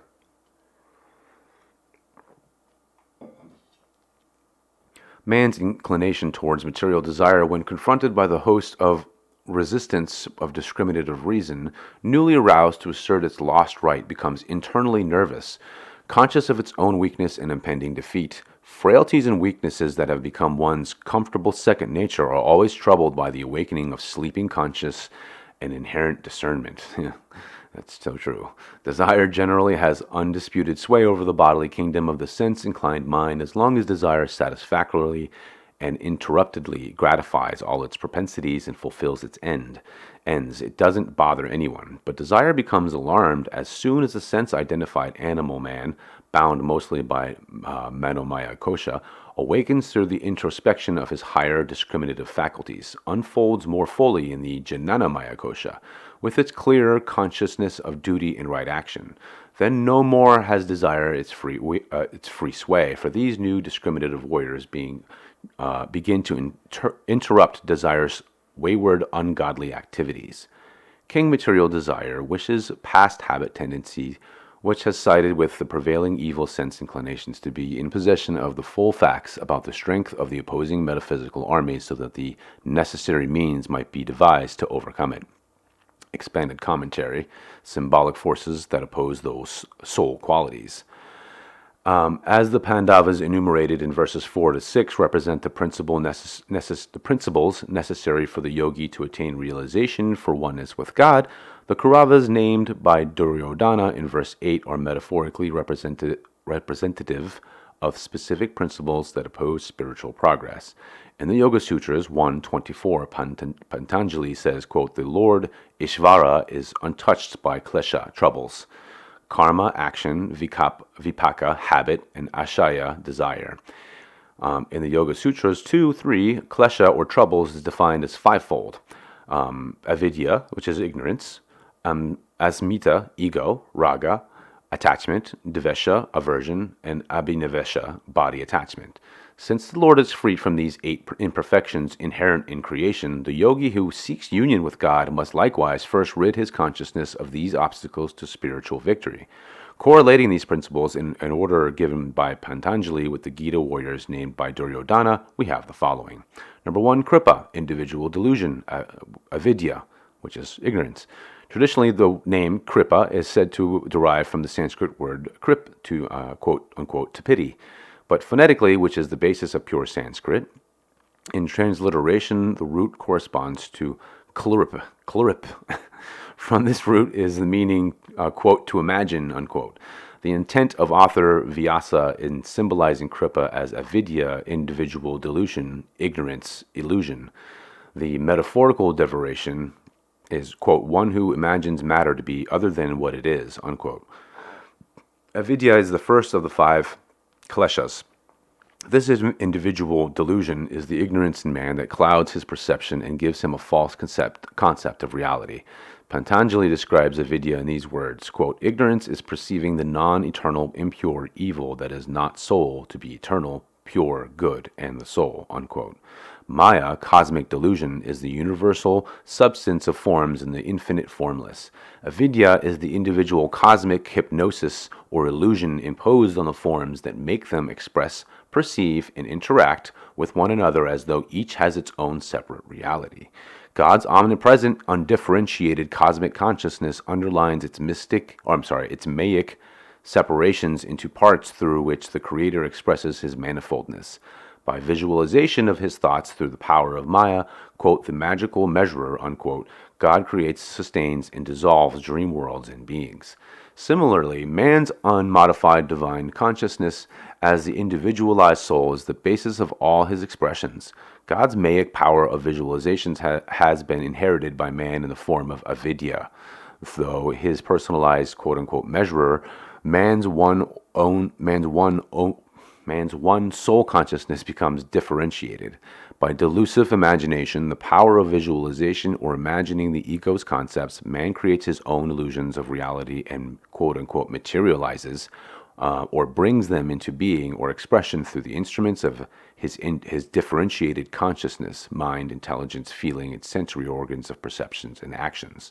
Thus, he is a miniature creator, fashioning good or ill for himself and the phenomenal world, of which he is an operative part.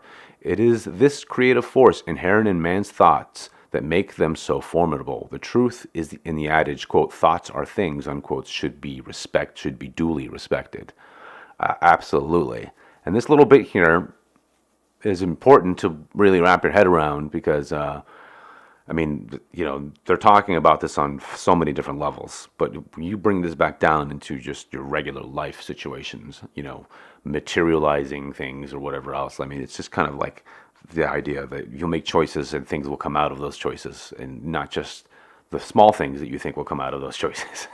Because a lot of people don't really think, they don't think far enough to understand that when they make a choice, it may actually affect a dozen more things or more, or an infinite amount of things. It's kind of like the idea of the butterfly effect, right? You do one thing and then it sort of sets the stage for all these other things to sort of happen, which is why it's really important to become more self-aware through meditation and using your intuition of understanding of those things, because the deeper you get, the more of that kind of intuition you do enjoy. I will say, definitely enjoy, but it's there for you to use and to use it to your advantage, and to other people's advantage. But clearly, you get to the point where you understand that practically everything you do is like a how would you say, a devotional sacrifice to God in a sense. And then here's an example. Like, I at the moment work for a gardening company. We go to people's houses and we create gardens, or we clean them up, or we reclaim them, and all these other things. And to me, like, I go in and I work hard and do my thing, but like I'm never like upset about the work or whatever else, because and to me, I'm always thinking, like, in the end, this is going to look beautiful, and all these people who live here and who pass by it will get to enjoy that. And in a spiritual sense, that's just like, creating joy for other, God-born souls, like all the rest of you guys out there, to enjoy. And this is kind of it's like a big picture type of idea. And he definitely goes into that with much more detail in this book. So next part is characteristics of spiritual ignorance. The influence of the force of avidya is such that no matter how irksome the illusion, deluded man is loath to part with it. Anyone who tried to change the view of an opinionated person, or even to alter his own strong opinion for that matter, knows how compelling the quote-unquote reality of Avidya fashion concepts can be to the one who cherishes them. And in the year 2020 and 2021, how is this not an absolutely true statement? And one of the reasons I wanted to bring all this kind of knowledge to you guys is because what's happening right now, and I think I might have to do a very specific video about this, but what's going on across the world right now is very much based on the fact that they know and understand a lot of this information, and they don't want people to actually awaken themselves. What they're trying to do, straight up, in my opinion, they're trying to absolutely replace what all of this great knowledge is trying to tell us with this physical, technocratic model in which they can control. And, again, maybe I'll do a video on that. I may not be able to post it on YouTube. So, it's one of those things where I just kind of wanted to throw that out there because this is something I have been seeing for years, and I understand it in a very scary big picture. But, they haven't won, and it's going to be hard for them to do so. So I'm definitely wanting to continue reading this and giving you guys as much spiritual let's say fortitude and weapons to your disposal that we can all sort of stand up and realize that we're much stronger than we realize. So continuing, and he perceives the temporal world as reality, eternal substances insofar as he is able to grasp the concept of reality. He imagines the grossness of sensory experience to be the pure essence of feeling and perception. He fabricates his own standards of morality and behavior and calls them good, irrespective of their inharmony and eternal divine law. He thinks that his ego, his mortal sense of being with its inflated self-importance as the almighty doer, is the image of his soul as created by God. Avidya is a mighty arch-enemy of divine realization when under negative influence of worldly sense inclinations. Yet in the Mahabharata epic, we see that Kripa, the Kuru warrior general representing Avidya, is one of the few survivors of the war of Kurukshetra, and that after the battle he makes peace with the Pandavas and is appointed a tutor of Parikshit, grandson of Arjuna, sole heir and progenitor of the Pandavas. The meaning is that in the creative sphere of reality, naught can exist without this principle of individuality. If Avidya is completely withdrawn, the form that it maintains would resolve again into formless spirit. Ordinary man is dumbfounded by the enticing propositions of illusory sense experiences, and clings to delusive material forms as though they were the reality and cause and security of his existence. The yogi, on the other hand, is ever conscious inwardly of the sole reality, spirit, and sees Maya and Avidya, universal and individual delusion, as merely a tenuous web holding together the atomic, magnetic, and spiritual forces that give him a body and mind with which to play a part in the cosmic drama of the Lord's creation. Number 2, Bhishma, ego, asmita, as one who, quote, one who frightens, rouses, or causes the manifestation of the 5 tattvas, elements, unquote. The metaphorical significance of Bhishma as ego has already been explained, and see the introduction. That's the last video. He is the grandsire of individual existence, the cause for which form, the perception of form come into being through creative elements, tattvas, and produce the body of man and its instruments of sense and perception and action. Sense perception and action. The name Bhishma derives from the Sanskrit word bi, or bish, quote unquote, to frighten, by the power of his awesome force, which is reflected spirit, Abhasha Chaitanya, whose individuality identifies not with spirit but with the world of seeming. The forces of nature through the tattvas are roused from quiescence to produce and enliven a body instrument for expression. In the psychological metaphysical battle being described, Bhishma ego is the most powerful opponent of the Pandavas, thus igniting the greatest fear in the hearts of the spiritual forces in the spinal centers that are striving to turn toward spirit to reestablish the kingdom of divine soul consciousness, i.e. the kingdom of heaven, right? I.e. the kingdom of heaven is within you. Pantanjali's asmita, the second of the kleshas, derives from the Sanskrit asmi, quote, I am, unquote. From as to be, it is thus egoism, the same as the allegorical Bhishma in the Gita. The consciousness of a man in a dream becomes many images, beings, creatures, objects. In his dream, he gives his own existence to all forms and sensory objects. To each human character, he lends his own ego consciousness so that they all behave, think, walk, talk to the dreamer as individualized beings with separate quote-unquote soul identities, even though all are created by the one spirit and mind of the dreamer. Similarly, God in his cosmic dream becomes earth, stars, minerals, trees, animals, manifold human souls. God lends his own consciousness of existence to all things in his cosmic dream, and sentient creatures feel it as though it were their own separate identities. Pantanjali describes the klesha of the individualized sense of being thus, quote, asmita, egoism, is the identifying of the seer with the instruments of seeing, unquote. Ego is when the soul or seer, the image of God in man, forgets its true divine self and becomes identified with the power of perception and action in the instruments of the body and mind. Asmita is therefore the consciousness in which the seer, the soul or its pseudo-nature, the ego, and its discriminating powers are present as though indivisibly one and the same. Physical ego versus divine ego. The degree of ignorance or enlightenment inherent in this identification depends on the nature of the respective instruments through which the, quote, I-ness, unquote, or individuality is manifesting. When identified with the gross senses and their objects, the physical body and the material world, the I-ness becomes the wisdom-destroying physical ego.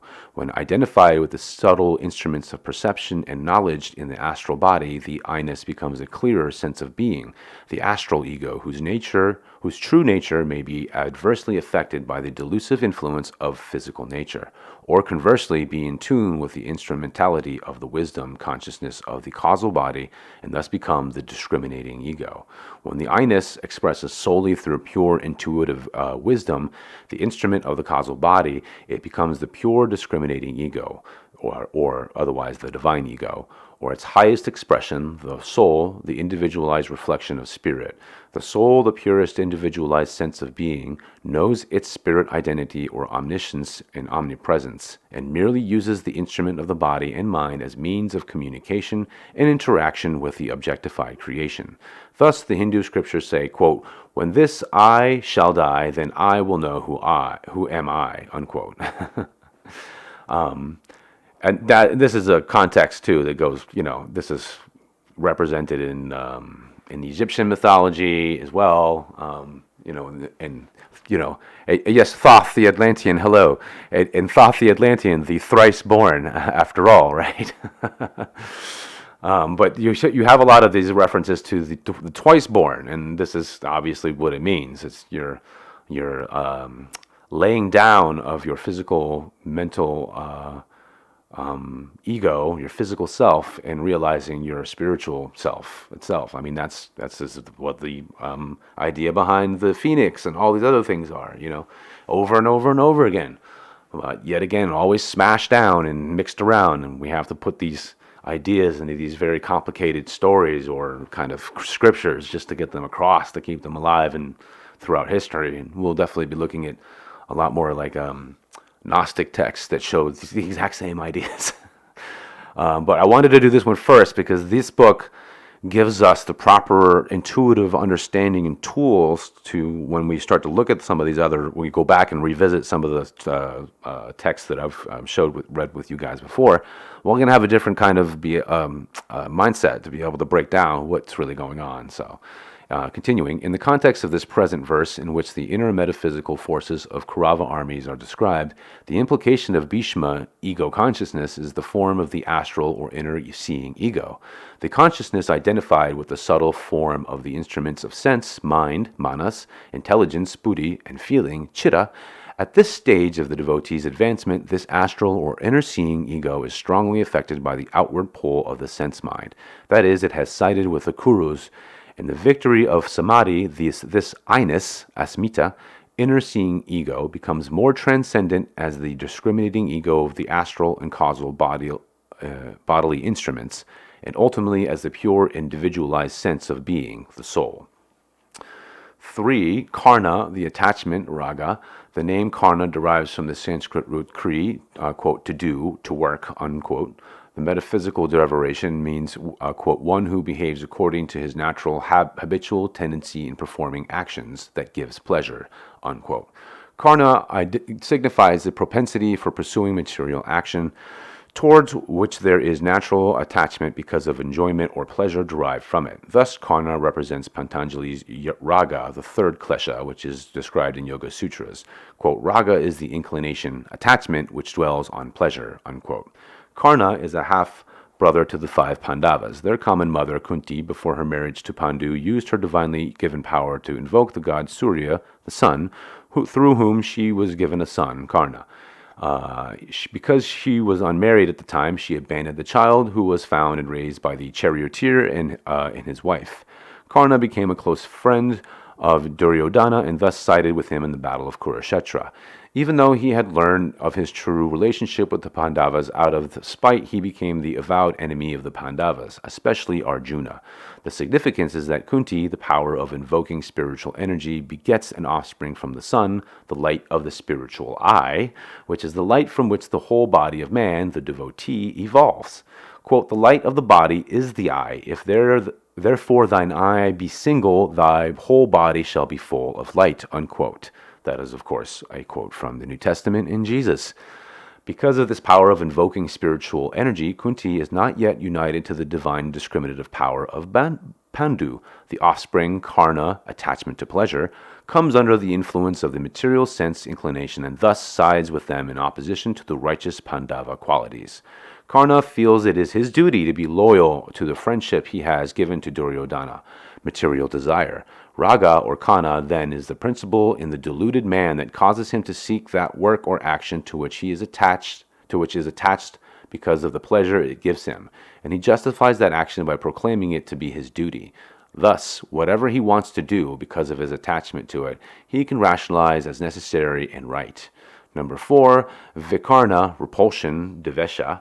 As karna represents attachment, so vikarna implies the opposite. The metaphorical derivation means one who behaves according to his natural habitual tendencies in avoiding actions that do not give pleasure, that are disagreeable, unquote. Vikarna is symbolic of Pantanjali's 4th klesha, devesha, or aversion. Yoga Sutras 2:8 says, quote, devesha is aversion towards that which brings suffering, unquote. Ordinarily, the avoidance of suffering is a noble goal, but as applied in this context, suffering has a baser implication, that which is disagreeable. Man's ignorance, avidya, distorts his sense of right and wrong, good and evil, and creates in him the dual opposite of likes and dislikes, raga and devesha. He is attached to what he likes and avoids what he dislikes, rather than exercising discriminative free will and following what is truly right and best for him. That's interesting too, because in the Course of Miracles book, they have a whole chapter about special loves and special hates, and it's the whole relationship of how our sort of ignorant state creates these ideas that, like, we have a special love for somebody, so they can do certain things to us in which we will let just slide. But then someone else who we have a special hate for may do certain things to us, and we will just outwardly lash out to them. It's a very good point, and it's one in which a lot of people don't realize is happening in an underlying psychological way in their lives.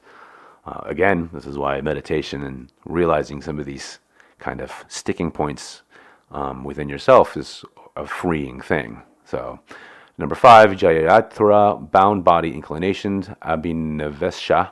The metaphorical derivation is, quote, one who conquers by deep attachment to life, deep attachment to the continuation of one's embodied state of existence, unquote. Jayad from Jayat means, quote, conquering, and Ratha means, quote, chariot, i.e. the body. Jayadratha represents an inherent tenacity of body attachment that seeks to conquer the devotee's aspiration towards self-realization by making him cling to mortal consciousness. And just breaking off, sharing and caring, is sharing our ignorance is due to our indoctrination. Yes, absolutely. But also realize that there's natural indoctrination, right? It's the literal essential nature of the physical world that indoctrinates us. And these people who rule above us understand a lot of this stuff, and they use the same technology and the same ideas to indoctrinate us the way they want us to live. So very good point. Sharing is caring. Thank you so much for writing that, because absolutely. The tenacity is continuing. Tenacity is a finer or more subtle grade of attachment than the possessiveness man feels for objects or persons. Even when these latter attachments are burned in the fire of wisdom, the strong body attachment persists as the last remaining dying embers. My Gurudeva, Swami Sri Yukswarji, often illustrated in these words the obstinate affection man feels for his mortal bodily residence. Quote, just as the long-caged bird, when offered freedom, is afraid of it when it is reluctant to leave its enclosure, so even great men whose wisdom is constant are nevertheless subject to infatuation about the body at the time of death, unquote. Western psychologists have labeled this inherent compelling force, quote, the desire for self-preservation, unquote, and noted that it is the strongest natural urge in man. It not only expresses itself as a fear of death, but also gives rise in man to a host of mortal characteristics and actions contrary to the immortal nature of the true self. The soul selfishness, greed, possessiveness, the storing up of treasures on earth, as though this will be his permanent home. Jayadratha then represents this subtle tenacity to body attachment is the correlate to Pantanjali's fifth klesha, Abhinivesha. In Yoga Sutras 2.9, quote, the tenacity that clings to life as a result of body attachment, even in the wise, that this propagates itself from the subtle memory of repeated experiences of death in previous incarnations, is Abhinivesa. Number 6, son of Somadatta, i.e. Barishrava's material action, karma. In the name Barishravas is the meaning, quote, frequent or repeated, unquote. Buri and, quote, stream, flow, unquote, sravas. The metaphorical derivation is, quote, that flow which frequently, repeatedly disappears, wanes, and vanishes, unquote. That which disappears frequently and repeatedly is obviously replaced in order to maintain this continuity. It can be likened to water in a stream which flows by, yet the flow remains continuous because of the water flowing that which passes. This is akin to man's actions and the results occurring from them. Bhairashravas thus represents karma, the sixth obstacle listed by Pantanjali in Yoga Sutras 1-24, cited previously. Here, karma means material action, that which is instigated by egoistic desire. It sets into motion the law of cause and effect. The action produces a result that binds itself to the doer until the cause is compensated by the appropriate effect, whether forthcoming immediately or carried over from one lifetime to another. Though not always as literal, it is as exacting as the Old Testament law, quote, an eye for an eye. One's present condition and circumstances are a composite of current free will initiated actions and bondage of the accumulated effects of past actions, the cause of which have often been long since forgotten or disassociated from the results. Thus, man laments his present misfortunes as bad luck, fate, injustice. By enduring, learning from, and constructively and spiritually working his way out of these effects, past karma is destroyed. But unless present actions are guided by wisdom and thereby carry no binding impressions, new karmic effects will replace those that have been justly compensated. So long as karmic effects from past and present actions do not fade away by being worked out or dissolved by wisdom, it is impossible to attain final emancipation. Now, this is very important too. And this is the reason why in the New Testament, Jesus is constantly talking about forgiveness, because that's a big part of it, right? And it's also a big part of this whole idea of non-attachment, because you can forgive a situation in your life if you understand, what this life really is and the illusionary nature of it.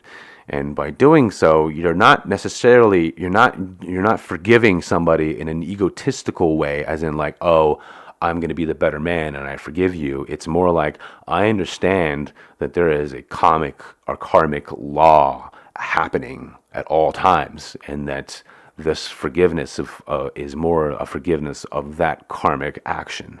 And so it's more of a spiritual idea where you understand that when people do things that are wrong to you, and that the fact that you know that they live in a strong spiritual ignorance, and you as a meditative person have sort of gone past those kind of levels of ignorance and have come to realize that in a lot of ways, having a dispassionate and attachment to all things helps you to understand people in a lot better ways, because you don't have all this emotion wrapped up into it, and that helps you not to get wrapped up into it emotionally, which means that you have an intuitive way of understanding certain truths spiritually, and and it's a way for you to actually be able to, in moments of your life and in other people's lives, say or do the right thing to sort of help somebody get back on track. You know what I mean?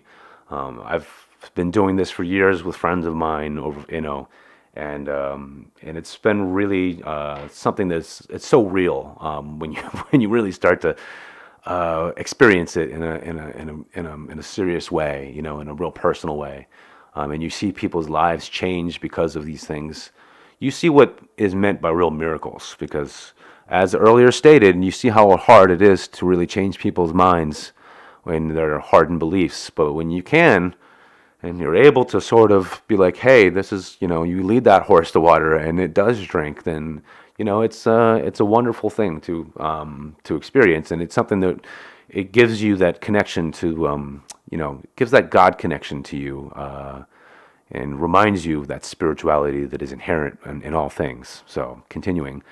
Karma, or action, is of four kinds according to Pantanjali. Yoga Sutras 4:7. Quote, the actions of a yogi are neither pure nor dark. In other words, they are of three kinds: pure, dark, or a mixture of pure and dark. The actions of an evil man are dark, binding him to disastrous effects. The works of the ordinary worldly man are a mixture of both good and evil, binding him to the corresponding results of the same. The actions of a spiritual man are pure. They produce good effects that lead towards freedom, but even good karmic effects are binding. The works of a yogi who is established in self-realization, the ultimate wisdom, leaves no impressions, neither good or evil, to bind him. Burishava's material action that produces binding effects because it is instigated by egoistic desire is thus to be conquered by the aspiring yogi. And 7, Drona, addressed in this verse as Bhavan, quote, thou, habit or samskara, the inner tendencies, vipaka. The metaphorical derivation is, quote, the fruition of actions, karma, that are dormant, i.e. in the subtle or melted state, unquote. The allegorical significance of Drona was established in the second verse. He represents habit, or more precisely, samskara, the impressions made on the consciousness by past thoughts and actions which create strong tendencies to repeat themselves. It was seen that the name Drona comes from the Sanskrit root dru, implying that which remains in the melted state. That is, past actions remain in a subtle or melted form as these impressions or samskaras. We therefore find the concomitance between Drona and Pantanjali's vipaka. The word vipaka derives from vipak, from which comes the derivative meanings, quote, to bear fruit, develop consequences, unquote, and, quote, to melt, to liquefy, unquote. And isn't that interesting that, Jesus does say, does mention, I can't remember the line, but it's something like, you will know them by their fruit. Yeah, there it goes. So, the samskaras, or impressions of past actions in their subtle or, quote, melted state, will ultimately, under the right conditions, come to fruition as the consequence of those actions. Yoga Sutras 2:12-13 says, quote, impressions of actions have their root, cause, in the kleshas, the 5 obstacles just described, and are experienced in the seen manifested experienced and seen, manifested in the present life, or the unseen, lying partially dormant, awaiting the right conditions, often carried over to the next or a future life. From these roots, the specifics of one's rebirths are determined, what type of man, his health, vitality, his joys and sorrows. And interestingly enough, I mean, I did do the audiobook, Journey of Souls. There's a lot in that book which lines up with a lot of what is said in this book. So, number 8, the Ashvatthanaman, latent desire, Ashaya. The metaphorical derivation is, quote, that which remains stored up or preserved, unquote. The allegorical meaning of Ashvatthanaman is found in the key Sanskrit root from which the name derives, asva, quote, preserved or stored up, unquote, and thaman from the root tha, to, quote, remain, to continue in a particular condition, unquote, and to, quote, continue to be or exist, as opposed to perish, unquote. That which accumulates and remains unchanged and does not perish with death is desire. Pantanjali's ashaya, from a and saf, more specifically, is latent desire or desire seed, vasana, or the impressions of desire on the consciousness.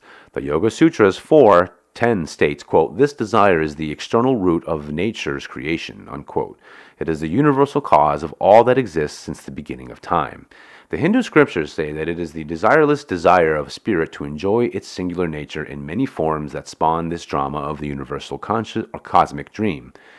This impression of the wish to exist and to enjoy the experience of existing is part of the nucleus of individuality in these multiple forms of spirit. Desire is thus a fundamental law that assures the continuity of creation. Men dream their individual desires within the ever-awake solemnness of the cosmic dreamer. Avidya, ignorance, produces egoism. From egoism arises feeling or desire, concomitant identification with the senses and sense objects as a means of enjoyment. This leads to desire-motivated good and bad actions and the results or impressions, which in turn produce new causes and effects from one lifetime to another in a self-perpetuating cycle.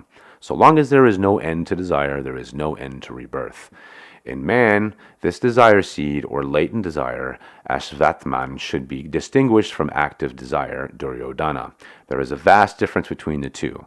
Active desire is an impulse of the mind that produces an independent wish. This act of the mind has no roots in the subconscious. When this impulse arises fresh in the mind of the agent, it is not powerful enough that it cannot be easily checked or suppressed by a quick act of will. Every desire, however, whether acted on or not, is soon followed by another. Such desire for the gratification of the ego do not cease even when they are supposedly satisfied. In every worldly accomplishment or every attainment of a material possession, something always remains unfulfilled. Desire seeds are born of these ego-instigated active desires. Every fulfilling active desire, unless roasted by wisdom, plants a new desire seed in the mind. These desire seeds are more compelling than impulsive fresh desires, deeply rooted in themselves in the subconscious, ready to spring up suddenly in demands that are most often unreasonable, frustrating, and sorrow-producing. As desires beget desires, the only way to end the cycle is to destroy the causes. Now, this particular paragraph is very, very illuminating, because let me just say, what I just read is very... This is exactly how media manipulation and, as I was elucidating earlier, like caring and sharing mentioned, it's one of these things where look at the way public relations works in propaganda, right? And for the last 180 years, 150 years, something like that. I'd say 180. Robber barons of those times who have continued to run things in a lot of ways. They really took over the educational system to push out this whole, let's say, materialistic mindset on the entire world. And the way when you turn on the television and you watch commercials, I mean, what are these things doing? All of these things are planting desire seeds into every single one of every single one of the people's minds that are watching it, unless you are completely dispassionate of those things, which is again not one has to get to that at that point. I don't care about commercials at all. Like I see the propaganda into them in every one that I watch. That's partly due to my film school training and a lot of that kind of stuff. But man, yes, Masters of War, absolutely. Like this is, they say that there's a war for your mind, and that is 100% true. And this is why this book is so important at a time like this. So hopefully, I know it's a long one, and a lot of people probably, will never sit down and listen to this whole thing, because I'm only on 144 of 1,300 pages. Of course, it's not the last couple hundred pages or extra stuff, but still. But this is the kind of wisdom I wish that we would have all been sort of taught, instead of, we all just came out of fish and we're all just materialistic, flesh bags doing our thing, and then nothing happens afterwards, and there's nothing to this world except for consuming. Like, that's always been something that I've always just felt kind of disgusted by. But hey, I mean, our current lifestyle and the way that these people know how to manipulate us is, it's right here, right? In pure words. And thank you, Paramahamsa Yogananda, for writing this book. Absolutely. So continuing, at the end of the Mahabharata war, after the Pandava defeat of the Kurus, we find that Ashvatthama has survived but is rendered powerless, and is destined to roam the world forever, alone and friendless. When the yogi attains liberation, becoming irrevocably established in divine soul consciousness, his quote-unquote desires are like the desireless desire of spirit, having no conquering power or ability to bind the soul. The destruction of the causes of bondage, material desire, ego, habit, attachment, and so forth, is thus the aim of the yogi devotee as he battles the evil Kuru forces with the divine Pandava army of discrimination and soul power. Verse 9, and numerous other warriors, all well trained for battle and armed with various weapons, are here present, ready for my sake to lay down their lives. Quote, diverse warriors of temptation and prowess, well skilled in psychological and spiritual warfare against good, and armed with various sense lures, are abiding in the kingdom of the body, all prepared to expend their entire vitality in fighting for me, King Material Desire. The massive Kuru army has been rallied from the 100 offspring of Duryodhana, the 10 materialistic propensities of each of the 10 senses, 5 instruments of knowledge, 5 of action, and of the blind sense mind. The loyal forces built up by them, illimitable sense temptations, and the well-skilled Kaurava allies with their powers to obstruct and destroy, the principal ones of which have just been enumerated by Duryodhana in verse 8. I also want to point out the Eightfold Path of Pantanjali. You see there's, the good version of it, and then there's the bad version of it. And interestingly enough, you see these wheel of the eight-spoked wheel in history in all kinds of places, all over Europe and different places. And even when the Christians would write the I think it was Christos in Greek with the supposed fish sign, which I don't think is a fish actually, they would actually put the eight-spoked wheel right next to it. So keep that in mind. Here then is introduced, and if you want to see that, there's a guy's channel, it's called Religion for Breakfast, and he does a whole video on that particular thing, and he shows a picture of that, which is fascinating, and in my opinion connects very much to where I'm taking kind of all this, connecting Jesus with this much deeper kind of Eastern philosophy, which I believe he learned, disseminated, and actually, was one of these great masters who understood it more than other people did, which is why they had to invent a whole deification process. Anyways, continuing. Here then is introduced a specialized grouping of the Kaurava forces. Lest the reader feel perplexed at yet another list, he should rather let his thought process merge with those of the rishis, ancient and modern, who realize that yoga is a science demanding exactitude in definition. Like the scientist who correlates interacting and relating forces and principles in the attempt to define them, the rishis compartmentalize those principles that interrelate to produce a specific effect. As each is a part of the whole, there are inevitable overlappings and shades of difference in meanings according to the specific concepts under consideration. The 6 faults of the materially identified ego.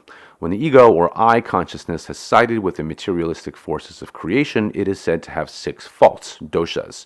1. Kama, lust. 2. Krodha, anger. 3. Lobha, greed. 4. Moha, delusion. 5. Mada, pride. And 6. Matsarya, envy. So that's almost the 7 deadly sins. Only when man has conquered these does he acquire knowledge of his true soul nature. These enemies give further insight as to the nature of some of the Kurus already mentioned, and also introduce other of the warriors who play significant role in the battle of Kurukshetra, as analogized in the Mahabharata. Warriors not specifically mentioned in the Gita, but alluded to in discussion of the qualities they represent. For example, in 16:7-24 in the Mahabharata, the definition of the demonic or wholly egoistic being, we find a general correspondence with the 6 faults of ego. Or maybe that's the Gita. It doesn't say. I thought it is the Gita, sorry.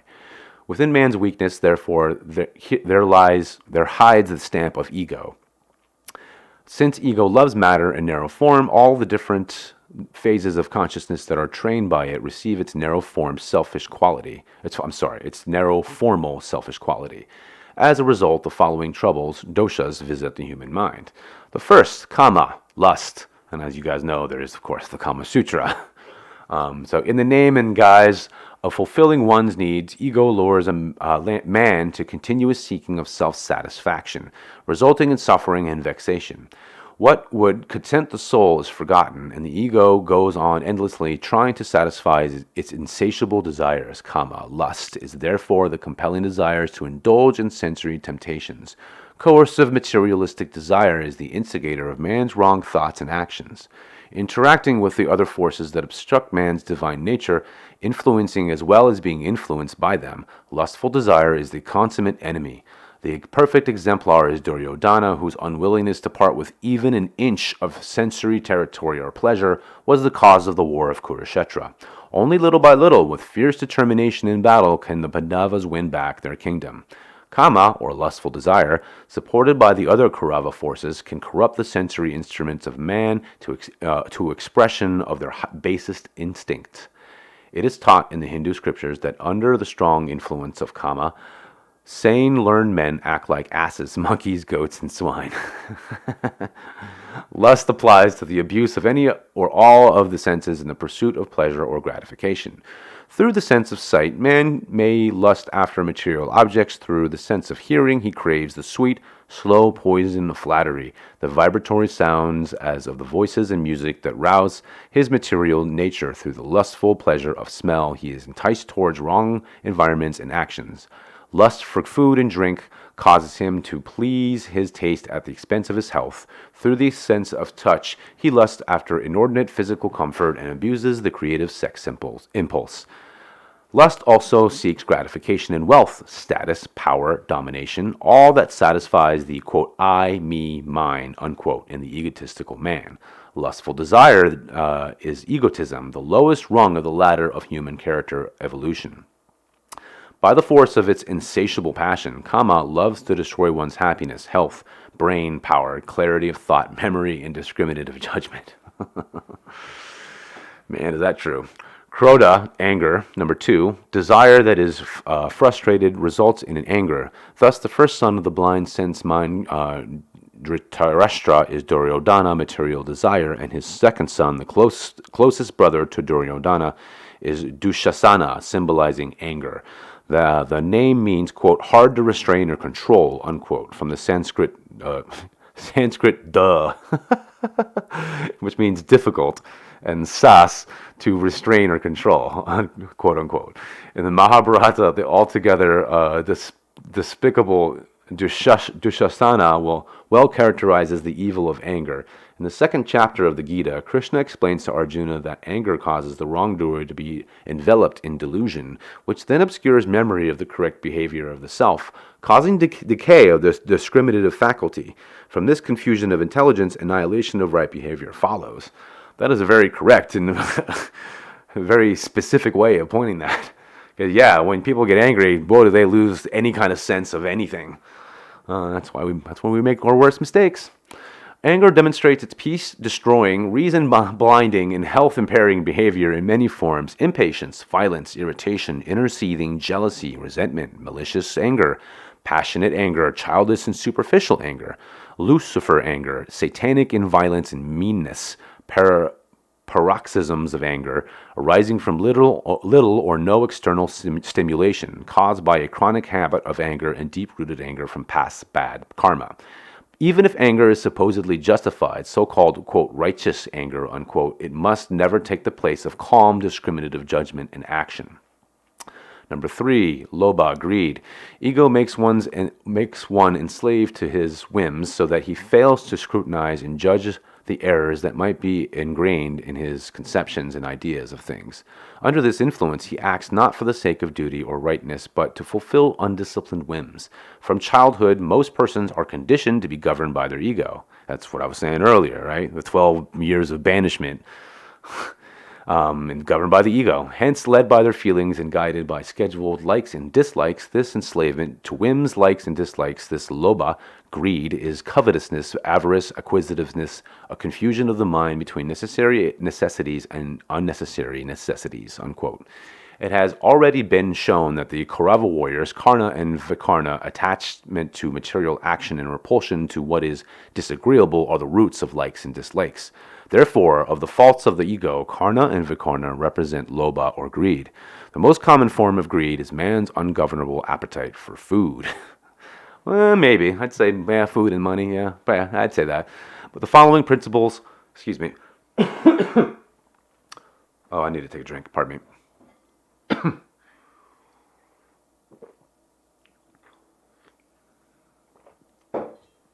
But the following principles apply equally to any expression of the ego's gluttony. Exactly. Depending on the power of its influence, greed may be insatiable gluttony, mental attachment that dwells on the thought and desire for food, even when the body has been well fed.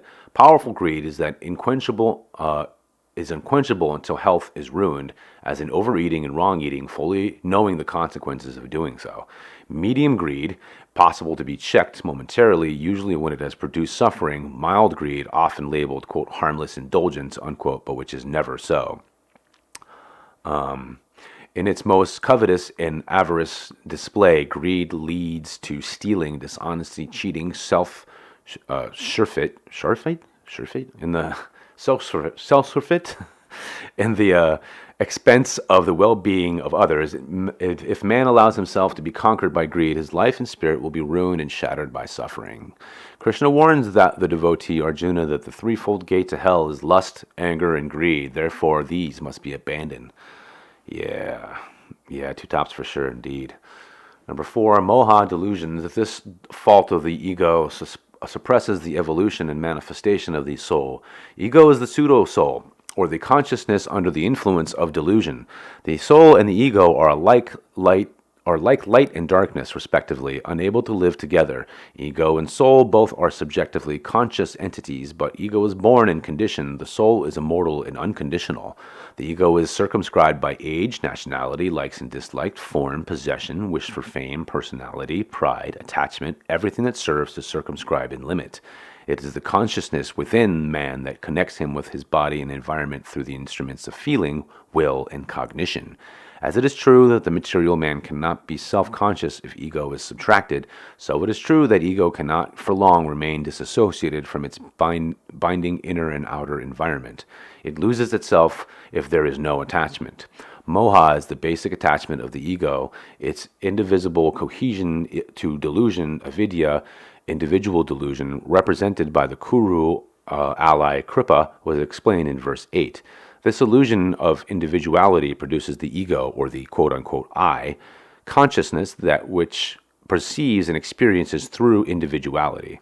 Moha is the ego's attachment to this delusion, causing the mind to become darkened, unable to perceive what is truth and reality. The word moha means, quote, delusion, or illusion, or ignorance, or bewilderment, or infatuation, attachment, unquote. But in addition, it means a magical art employed to bewilder an enemy.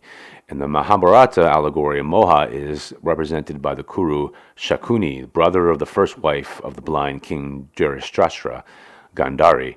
Shakuni was noted for his mastery of illusion, winning battles through deceptive bewilderment of his opponents. It was Shakuni's counsel that urged Duryodhana to challenge the 5 Pandavas to a game of dice in which they were forced to stake their kingdom. Shakuni threw the dice and by clever deceit won all from the Pandavas for Duryodhana. When the the symbology of the characters is understood, the meaning of the allegory cannot be missed. Through the quote-unquote dice play of delusive sense temptations and material lures, the soul and its divine discriminative qualities are banished from the bodily kingdom. The consciousness of man is therefore ruled over by the ego with its 6 faults. Through this attachment to delusion, the prescriptions of human limitations are made firm. The ego not only gives human beings the consciousness of certain positive things that they can do, but it negatively influences with the consciousness of limitations of what mortals think they are unable to do. This is the most dangerous aspect of being under the subjection of the ego regime, for it obstructs the potentially omniscient and omnipotent power of the true self, the soul. To break this attachment to delusion is to allow the soul to express its supremacy, establish its influence, and enlarge the manifestation of its infinite possibilities. 5. Mada, pride. The fault of the ego makes the mind narrow and limited. Pride chokes and suppresses the illimitable soul qualities by its constricted consciousness. Pride here means that love for the quote I, unquote, or ego self that is constantly on the defensive or offensive to support and promote the interests of that self. Because of Mada, within the ego there arises arrogance, conceit, haughtiness, presumptuous behavior, and passion or wanton lust after the desires, interest, or demands of the I, quote, I, me, and mine, unquote. Quote, my good name, my rights, my status, my race, my religion, my feelings, I am justified. I am as good or better than anyone else. I want, I have, I am, unquote. Among the meanings encompassed by the word Mada, in addition to quote-unquote pride, are quote intoxication, insanity, unquote. It could aptly be said that Mada is such an intoxication with the ego I, consciousness, that man takes leave of his sane or true self, the soul. In the Mahabharata allegory, Mada as pride is represented by Shalya. He is the maternal uncle of the 2 younger Pandavas, Sahadeva and Nakula. Shalya set out to join forces with them against the Kurus, but Duryodhana bribed him with flattery and gifts so that he sided with the Kurus instead. Thus does egoistic pride often turn man's head and feet in the wrong direction. The word shalya meaning fault or defect, implying in this context the nearsightedness of ego's pride, the narrow perspective of which confuses man's reason and judgment. Shalya also means, quote, abuse or defamation, unquote. Mada creates in the ego man a hostile power that expresses its self-centered haughtiness towards others as intolerance, prejudice, bigotry, unforgiving attitude, and the prejudiced or fearful hostility of hatred. Pride makes the egotistical man, consciously or unconsciously, try to cut off the heads of others who make himself appear taller. It likes to belittle or humiliate others, to gloat on their mistakes and discomfiture, and to gossip and criticize. But woe unto any person, even well-meaning, who intrudes into ego's pride's own sanctum sanctorum. He is met with instant wrath, vengefulness, or at the very best, a, quote, you should feel ashamed for hurting my feelings, unquote. Ego pride in man repulses others, producing in them vexation and dislike toward him, whereas good qualities of humbleness, calmness, thoughtfulness, cheerful, sincere smiles, patient understanding always engender in others joy and peace and comfort. Thus the man of discriminative qualities has an attractive personality. Through sympathy he truly rules the heart of others. The proud only deceive themselves that their overbearing attitude makes them leaders among men. It's funny, I was just talking about that too. Even a very spiritual man may fall from a great height because of pride in his attainments. And boy, is history full of people like that. Such is the nature of Mada, that the ego esteems itself not only for the good it has in actuality attained, but also for qualities that it falsely imagines it possesses. The greater the good in man, the more there is to be proud about, increasing the chance of succumbing to egotistic pride. Cunning, indeed, are the traps of delusion. Number 6, Matsarya, envy, material attachment. The marvel of the Sanskrit language is its ability to convey an entire concept in one word. Yeah, I'm more amazed by that. Understood by those already versed in the concept being defined. Sanskrit evolved as a, quote, the language of the gods, unquote, through which scripture was conveyed to mortals. Each word may have many meanings, the context determining the correct application. The difficulty of translating into English is the cumbersome definition required to convey that which is implied by a single term. To avoid repetitious verbiage, a relevant English phrase or word is thus chosen to represent the meaning, which is then to be understood in its full philosophical sense. Matsarya, commonly translated as, quote, envy, in the broader sense, signifies material attachment. The word, excuse me for a second, I have to take a drink.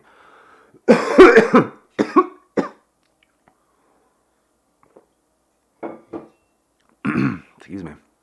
The word derives from matsara, meaning, quote, envy, jealousy, or selfishness, hostility, passion for, exhilarating, intoxicating, or addictive, unquote. The meaning of matsarya, then, is the wealth of possible possessions and attainments in the world of matter creates in the ego dissatisfaction and a passion, envy for obtaining those material enjoyment. This rouses an exhilarating, a power or force directed towards fulfillment and resulting in intoxication with an addiction to the objects gained, i.e., material attachment. Sometimes hostile in nature, this material attachment can be jealous, malicious, and selfish. The Kaurava warrior, representing this fault of the ego, is Kritavarma. He was the only Yadava, the clan of Sri Krishna, who supported the Duryodhana in the war of Kurukshetra. He became maliciously envious when the bribe he coveted was denied to him and taken instead to Krishna's kingdom. Matsarya, or ego envy, in its full implications, incites the lust or desire and makes it practically impossible for one to reach straightway to one's goal and ideal of life. It is a dreamer. It makes man dream of a world of fulfilled desires, causing him to run after them through endless corridors of births and deaths, and makes one forget his true identity. Those actions that are correct for his own soul evolution, and creates in him longings to imitate the positions of others, that he might be or have what has roused envy in him.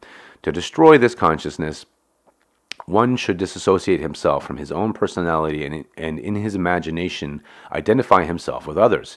He will find out that the resultant state of mind is the same in everyone. Momentary pleasure followed by dissatisfaction and more desires. Ceasing to desire, he will discover that what he really wants is not ego satisfaction or whim satisfaction, but satisfaction for the self or soul. I mean, absolutely. To destroy his consciousness, one should disassociate himself from his own personality and in his imagination identify himself with others. He will find out that this resultant state of mind is the same as in everyone. Momentary pleasure followed by dissatisfaction and more desire. Ceasing to desire, he will discover what he really wants is not ego satisfaction or whim satisfaction, but satisfaction of the self or soul. Now, the reason I repeated that is because this is very important. And this is part of as a person does, let's say, continue in their meditative practices, in their, sadhana, so to speak, their spiritual practices. There will be a point where you will start to sort of place yourself in a very personal way in other people's kind of lives. And you're walking in a mile in someone else's shoes, is another way of putting it. But it's more on the way where your spiritual intuition helps you to really understand things on a whole different level, and then connect it directly to yourself, and how what you're struggling with is no different than what anyone else is struggling with, and that creates this wonderful base level that we're all at. Yes, absolutely, and it's one of those things where we all have this cognitive dissonance, and it's one of those things where it's our job to have to be able to deconstruct that in ourselves, but by seeing it in others, you can see it in yourself. And that's really what I'm trying to say here, is that a person can go very far in their spiritual path if you paid a lot more attention to the way other people live their lives, the mistake they make, the good things that they do, not with judgment, just with a non-attachment. You see what happens. You see the fruits, rotten or otherwise, that come from people's decisions. Life is a constant classroom, you guys, and it's one of those things where we can all sit and choose to learn stuff, or we can, just maintain our our sort of bumping around in the dark, Plato's cave type of deal. But just like in Plato's cave, how he explains that the person goes outside and tries to tell the people in the cave what's really going on, and they kill him for it. And this is similar. These are all similar ideas. And Plato supposedly had himself an association with the Pythagoreans, and Pythagoras definitely spent his time out in the East, as well as in Phoenicia and in Egypt as well, which is interesting because that's almost the same trajectory as we have with Christ and other types of characters in the past, how they got some of their initial, learning here, and then they went out east and then came back. So anyways, continuing, I just wanted to point this whole section out because this is a psychological thing that plays itself out every single day. From the moment you wake up until you go to sleep. And it's what, whether people are conscious or even aware of it will really, give them a benefit or not or whatever else. Because if you're not aware of it, then it's just kind of there waiting to be tapped into, So continuing, the soul being unlimited does not allow itself to be circumscribed by the ego's narrowness. The destruction of ego's consciousness does not mean that we should live aimless lives, but that we should not limit ourselves by being identified with ego's attachments. Yes, absolutely. We are not to throw away our possessions, or not to take care of the things we have, or cease trying to possess what we really need, but in the course of performing our duties, we should eliminate the bondage of attachment. Those who free themselves from ego's narrowness and consciousness of ego's possessions hold dominion over earth and heaven. A child of spirit who is free from ego's material attachment may surely have everything that is in the universe as his rightful divine inheritance. All his desires are satisfied. Ego consciousness is a false personality. In sum, the principal practical evil that comes along with ego consciousness and its six faults is the increasing compulsion to forget oneself, the soul, and its expression, manifestation, and requirements, and to become stubbornly inclined to engage oneself in pursuing the insatiable necessities of the ego. Psychologically, the ego consciousness is a transference and grafting of a false personality. It is necessary to understand and uproot the picketing of ego consciousness and its various tendencies which preclude familiarity with the true self. The aspiring yogi should always bear in mind when he feels angry, quote, "that is not me," unquote. When his self-possession is being overpowered by lust or greed, he should say to himself, quote, "that is not me," unquote. When hatred tries to obscure his real nature in a mask of ugly emotion, he should forcibly disassociate himself from it and say, quote, "that is not me," unquote. He learns to shut the doors of his consciousness against all undesirable visitors seeking lodged within him. And whenever that devotee has been used or abused by others, and yet he feels with a stirring of the Holy Spirit of forgiveness and love, he can then affirm with conviction, quote, "that is me.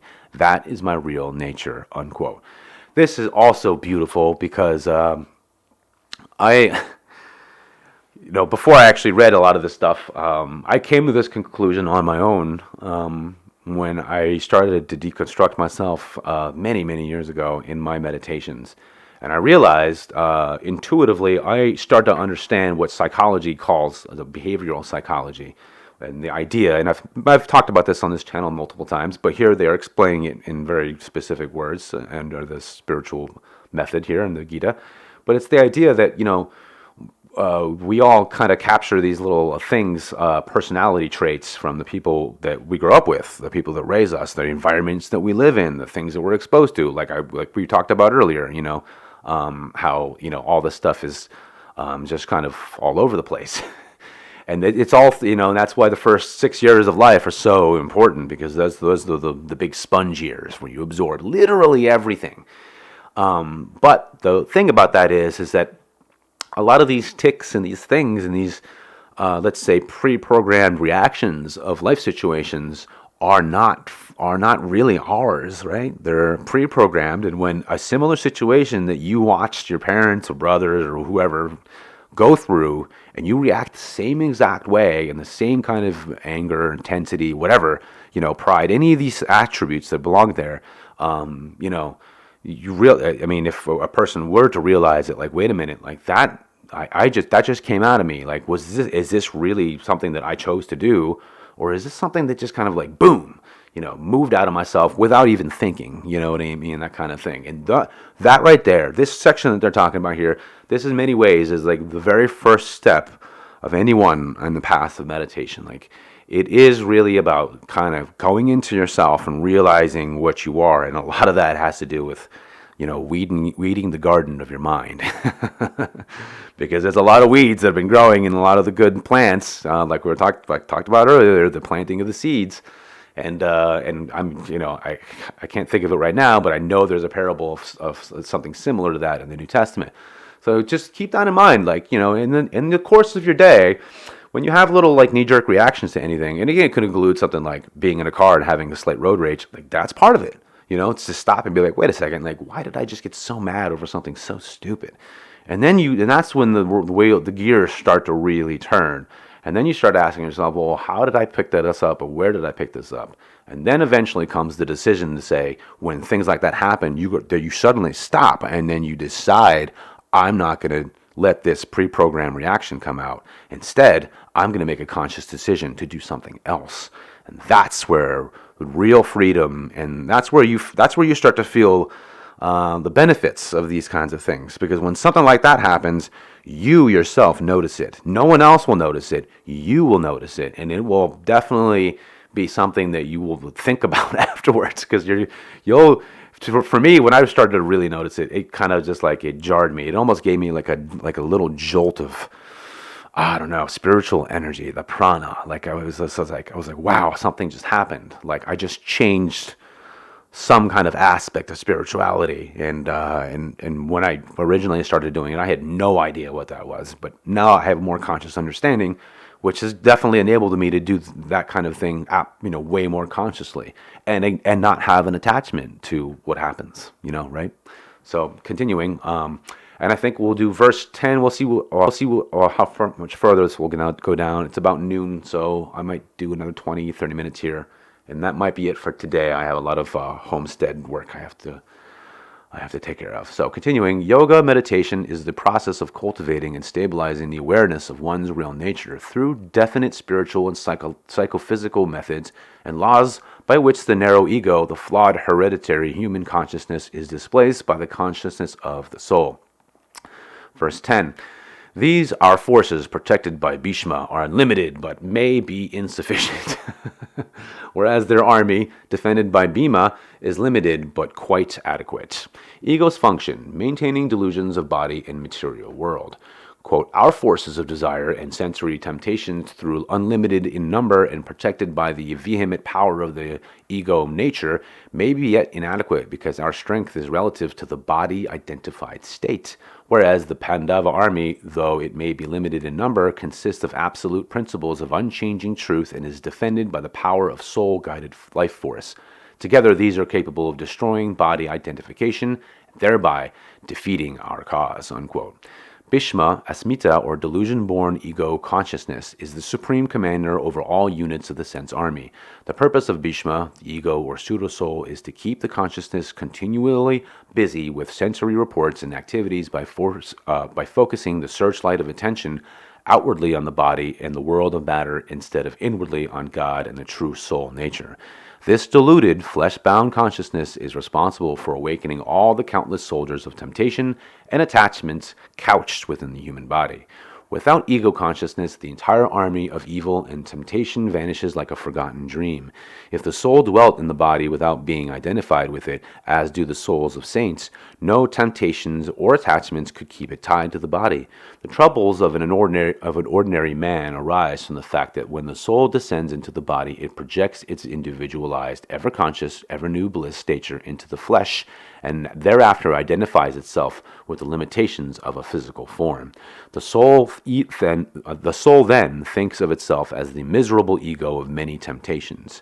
The identification of the soul with the body, however, is only imaginary, not real. Essentially, the soul is ever pure. Ordinary mortals allow their souls to live as flesh-entangled egos, not as spirit reflection or true soul. A wealthy young prince, held captive in the slums, lived there so long that he thought he was poor and miserable. He accepted as his own all the troubles that go with poverty. When he was at last returned to his palace and had lived there again for some time, he realized that except in his imagination created by his temporary experiences, he had never really been poor. That's a good allegory. It is hard, however, for a mortal man to realize that he is not a fleshly being, indeed. That in reality he is neither an Indian or an American or any of the other limited things he appears to be. In sleep, in an unconscious way, the soul makes one forget the flesh consciousness. Sleep is a temporary healing salve to relieve one's hallucinations about matter. Meditation is the real panacea by which man can permanently cure himself of the daydream of matter and all its evils and realize himself as pure spirit. Pranayama, key to the yogi's victory. Duryodhana, material desire, knows that his kingdom is seriously threatened when the aspiring devotee begins to rouse the inner spiritual army by the practice of meditation. Bhima, the soul guiding vital force, is the primary general of this army, for life force is the link between matter and spirit. No realization is possible until the energy is brought under control and turned towards spirit. As the meditating devotee becomes adept in the proper pranayama techniques, Bhima, the inwardly turning life force and the resultant life and breath control, leads the victorious yogi to divine consciousness. By the proper breathing exercises of pranayama, the Venus blood is, I don't know, that's a strange way to write it. The Venus blood is purified and man's body is directly supplied with cosmic energy. Decay in the body is arrested and the heart receives a welcome rest from the usually unceasing task of oxygenating and nourishing the body through blood circulation and of directing the life force to the five senses, telephones of touch, smell, taste, sound, and sight. When life force is shut off from the sensory organs, material sensations cannot reach the brain to snatch away the meditator's attention from God. This is why Bhima, or the power of life force control, and a few other strong soldiers, concentration, intuition, inner perception, calmness, self-control, and so on, as described in verses 4 through 6, must be awakened to fight the forces of the pseudo-soul or ego.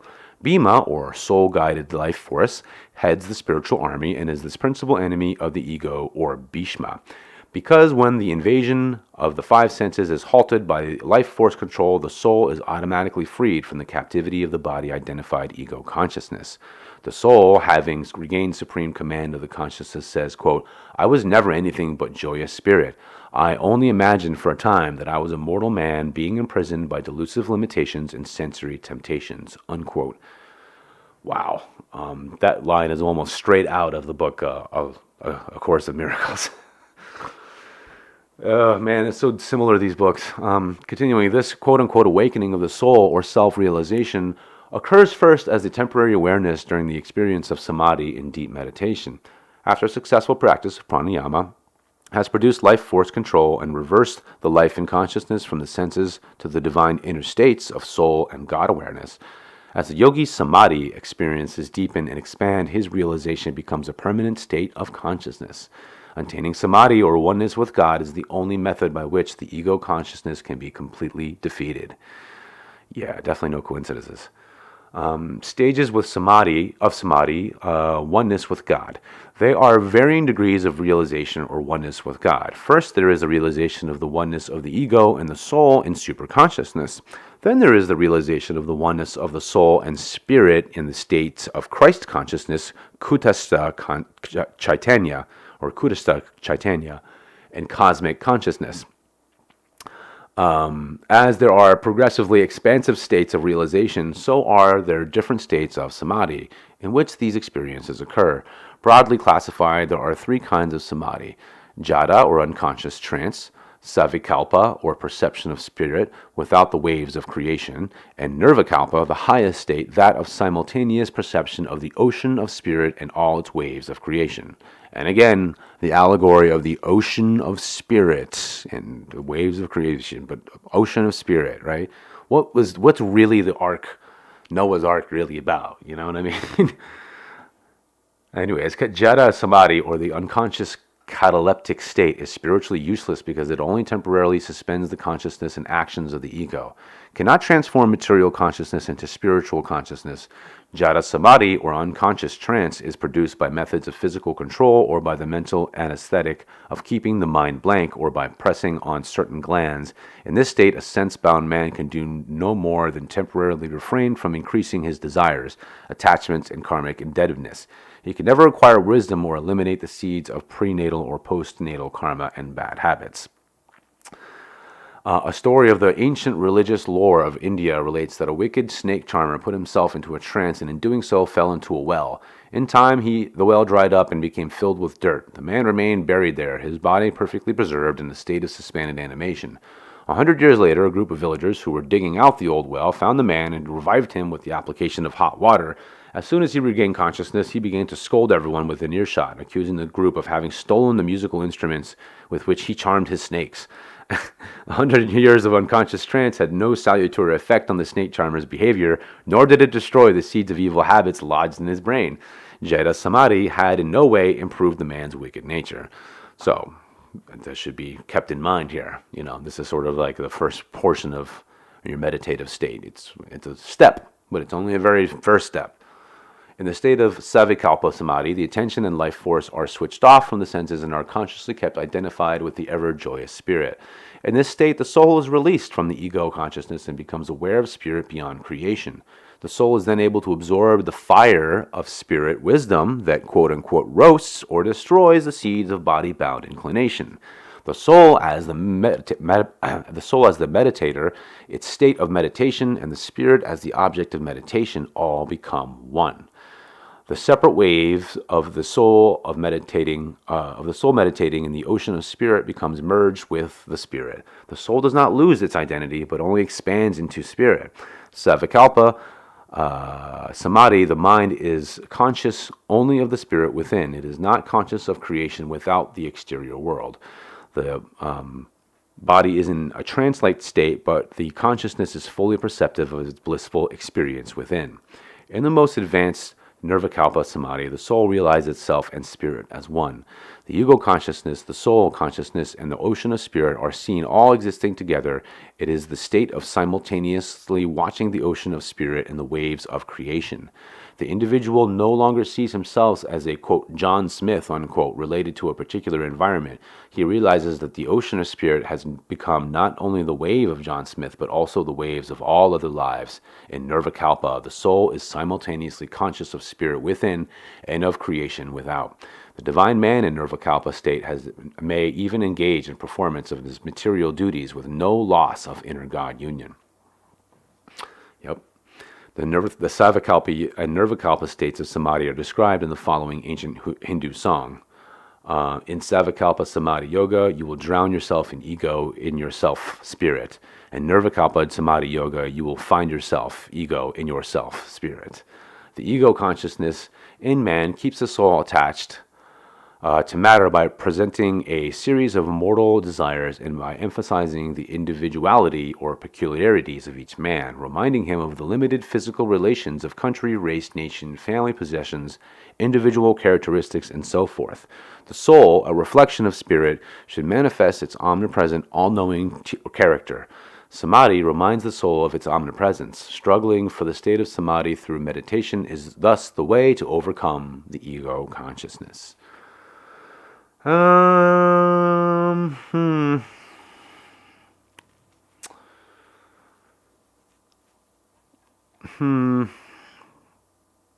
do this last verse and then I'll call it quits, and then I will make a comment on what you just said there. Sharing is caring. All of you properly, verse 11, all of you properly stationed in your places in divisions of army do protect Bhishma. Quote, all of you, Drona, Samskara, and the rest of our Kaurava army of sense inclinations and supportive allies, stand firm in your respective places on the bodily field of Kurukshetra and on the inner planes of the cerebrospinal centers, and concentrate your forces on protecting Bhishma, ego. Where am I at? Oh, yeah. King Duryodhana, material desire, is fearful by nature. He is never quite sure of his kingdom. He knows that his very existence is precarious, based on as it is on the support of the false or illusory ego consciousness. The ego, or the consciousness of being identified with the body, is carried through many incarnations in the heart of the soul. It is the persistence of body identification that has made King Material Desire strong and rouses him to strive by all means to perpetuate the body consciousness.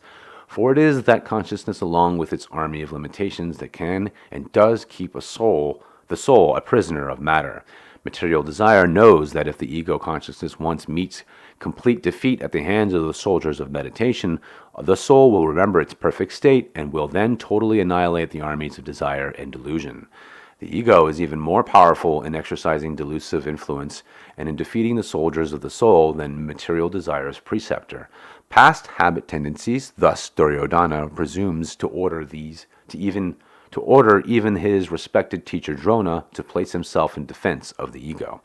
Even if past evil tendencies are destroyed, other evil tendencies or egotistical good tendencies can easily be created to keep the soul in bondage. Since the ego consciousness is the primary power to delude the soul and to entangle it in the meshes of flesh and matter, King Material Desire stresses the importance of defending Bhishma ego at all costs. He knows it will be very hard to kill the basic ego consciousness if it is staunchly protected by Drona Samskara and the rest of the sense army. A review of the principal warriors and generals in the Kuru and Pandu. Summaries of the forces gathered to do spiritual battle. Oh, good. This will be a good place to end off then. Okay, so the review of the Kuru and Pandu armies, who have been described in verses 4 through 9, will show the strength of both sides is nearly equal. For every evil inclination, desire, or bad habit, there is a corresponding divine discriminative quality that the determined yogi can employ to defeat or rout the enemy. Or conversely, it can be said that in the negligent or slothful devotee, for every good quality there is an evil counterpart, well prepared to deter the army of self-realization. And that is absolutely a fact. The spiritual battle array is as follows. The soldiers of the soul present in man's 7 cerebrospinal centers are 1. Sahadeva, the power to observe the negative rules of morality, the thou shalt nots, in the coccygeal or earth center. Number 2, Nakula, the power to follow the prescribed positive spiritual rules, the thou shouts, in the sacral or water center, so your navel. Number 3, Arjuna, or divine fire force, and the power of patience and self-control in the lumbar or fire center. Bhima, the soul-controlled vital breath in life force in the dorsal or air center. Yudhisthira, or king calmness, as divine discrimination in the cervical or ether center. And 6, the soul or superconscious samadhi, intuitional oneness with God in the medulla, and the Krishna or Christ, or spirit as Christ consciousness in the point between the 2 eyebrows, directly connected and interrelated with the medulla center. Pure, and number 7, pure spirit in the sahasrara, or 1,000-petaled lotus in the brain. Supporting them are the metaphysical warriors described in verses 4 through 6, Yogananda, divine devotion, Shraddha, Uttamwajas, vital celibacy, Virya, Chaitanya, spiritual memory. I'm not going to read the right names. Spiritual memory, ecstasy, discriminative intelligence, extreme dispassion, power of mental resistance, power of mental adherence, right posture, life force control, interiorization, and self-mastery. And the Draupadya, or the manifested spiritual vibrations, lights, and sounds of the 5 spinal centers, which are focal points of meditation. And so since I went over all the other names in acute detail, I just kind of skipped it. The Mahabharata describes the division of the Pandava army as facing east. And this is important. This is important. To any people who grew up in Christianity, right? There are certain misconceptions about the word east, and he's going to make a very interesting, clear distinction here. So, and the Mahabharata describes the divisions of the Pandava army as facing east. East means wisdom. In the body or field of Kurukshetra, the east is inward in the all-seeing spiritual eye, right? Now, in the book of Revelations, they talk about the 6 Eastern churches, which is talking about the 6 spiritual chakras inside the body, the 7th being above the body, of course. So I just want to throw that out there. Because anytime somebody talks about, like, bringing your thing to the east, especially when it comes to some of these spiritual texts, this is really what they're talking about. They're not talking about geography. So continuing, the battle array on the evil or Kaurava side is facing west outward towards the senses. Together with the forces of the three Pandavas that are in the lower spinal centers, the soldiers of King Material Desire occupy the coccygeal, sacral, and lumbar centers, so the bottom three chakras, which govern body-identified sense activities, plus the entire skin surface and the stronghold encampments of the ego-controlled sense organs and their nerve forces in the physical brain and spinal plexuses. The metaphysical conflict in each cerebral spinal center. In a deeper metaphysical interpretation, it may be said that the Pandava forces in the medulla and five spinal centers are directly confronted by the evil Kaurava forces in the same six centers. Each center has a spiritual and a gross function, as was cited by the example of Arjuna in the lumbar center. All creation and creative forces emanate from spirit. In the microcosm of the human body, the divine and its reflection, the soul, are enthroned in the highest spiritual centers in the brain, with subdynamos of life and consciousness in the medulla and spinal centers. The interaction of the creative principles produces the physical body and human consciousness. When ego and its supporters of delusion, ignorance, attachments, desires, habits, senses, persistently pull outward on the spirit-attuned creative forces and consciousness, man becomes identified with grossness as the normal, desirable, quote-unquote, reality. A duality, or polarity, has been established, the negative pole of the sense of mind and ego, turning the currents and perceptions outward towards identification with matter, and the positive pole of the soul through the pure discriminative intelligence that reveals truth, by which consciousness and life currents are kept in attunement with the soul and spirit. And what's interesting, too, is that this is kind of the same idea between the Ida and the Pingala, so the different male and female energies that go up and down, the positive, negative energies here that are part of the body, but that is the exact same meaning. This is a very similar meaning to what the swastika actually represents. One going clockwise, the other going counterclockwise. And that's also representation of the way that we have like a torus field around our bodies and stuff like that. It's the same thing. When the again, macrocosm, microcosm, there's a connection there. When the awakening yogi, by the application of right action and meditation, tries to regain his natural state of divine consciousness, he finds at each point of advancement the negative opposition of the Kuru forces. Having won the moral battle by his power to resist wrong actions and adhere to spiritual duties, and the inner psychological battle of restlessness by control of the body, mind, and life force, he now confronts the metaphysical battle in the cerebral spinal centers. As he tries to lift his consciousness upward through the centers to spirit, he is fiercely resisted by the strong habitual body-bound powers and attachments. Material desire enforces delusory ego consciousness. The instigator of the war against the divine Pandava qualities in the centers is the Duryodhana material desire, Kama, in the coccygeal center, the main channel of strong outflowing life force and consciousness. That feeds lustful sense desires and produces gross egotism and materialism. Duryodhana's existence depends on the support of Bhishma ego, Asmita, Drona habit tendencies, otherwise known as samskara, and the Kripa individual delusions, which is called Avidya, ignorance, right? Located in the medulla center. The spiritual consciousness in this center turned inward is the superconsciousness of the soul. Turned outward, it becomes the pseudo-soul and its inclinations. This is why Duryodhana, in this present verse, exhorts all the Kuru forces to protect ego with all their might. The consciousness must not be allowed to reach the center and turn inward to the soul and spirit. To this end, the rest of the Kuru army is roused into action in their various positions of combat in the spinal centers to oppose the spiritual progress of the Pandava forces therein. Dushasana as anger, hard to control, and Jayadratha as fear of death in the sacral center, Karna as attachment to material actions, and Vikarna as repulsion to unpleasantness. Together, Varna and Vikarna produce likes and dislikes, or greed, active in the lumbar center. Shakuni as attachment to delusion, Moha, in the dorsal center. Shalya as pride, Mada, in the cervical center. Supporting these Kaurava forces in the six subtle cerebral spinal centers from Bhishma, Drona, and Kripa in the medulla to Duryodhana in the coccygeal center are remaining aforementioned, firmly entrenched Kritvarna, envy, material attachment, the blind effects of material actions, the latent desire, and the son of Drona, and additionally all the other principles and subordinates of the sense army.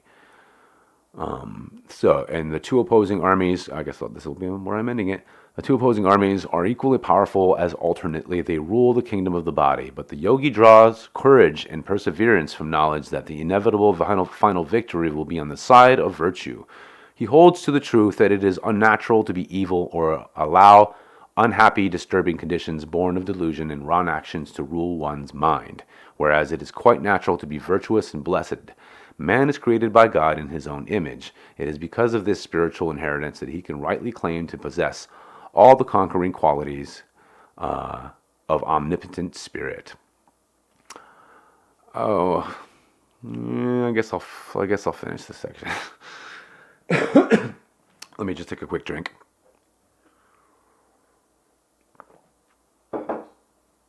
Bhishma, or ego, is Chidabhasa, reflected consciousness. Okay, so I'm sorry, expanded commentary, the nature of the ego. Bhishma, or ego, is Chidabhasa, reflected consciousness, not the true self or light, but reflected light. And I'm just going to point out that mirrors are constantly used in the allegorical paintings and pictures throughout history. This is what they're kind of referring to in a way. Your ego is the sensualization of superconsciousness or subjective soul, the identifying or the superconscious soul with the sense-bound consciousness of the body. Ego is the pseudo-soul, described also as the shadow of the soul. It is the reflected, subjective consciousness within man that makes him conscious of his feelings, will, cognition, sensation, perception, conception, and his environment. It is the conscious nucleus of the quote-unquote I-ness, around which all human thoughts, feelings, and experience revolve. All of these may be subtracted from the ego, but still the ego itself would remain, aloof, always beyond reach, like the will-o'-the-wisp, seemingly beyond the power to define it except to explain what it is not. Hence, negatively defined, the ego, or the quote-unquote I, the subject, that is that which cannot be eliminated from myself, as can everything else with which the quote-unquote I thinks that it is identified. The aloofness of the ego is only superficial, however, and it is different from the soul's aloofness and the power of transcendental indifference. The ego cannot maintain its self-conscious expression without its titles. Indeed, the ego defines itself by these identifying marks.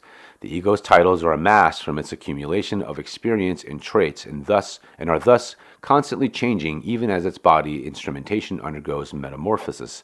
The child changes into a youth, the youth grows and passes through adolescence into adulthood, and the adult progresses into old age. Positively defined, quote, I, unquote, or ego, is the changeless consciousness of sameness during the process of ever-changing thoughts and sensory motor experiences. Everything that clusters around the ego, all the accoutrements of the quote-unquote I, are in a state of constant flux, but the quote I-ness, unquote, as the individual who is undergoing these remains the same. Hence, this nucleus is the central life of the little self and its experiences.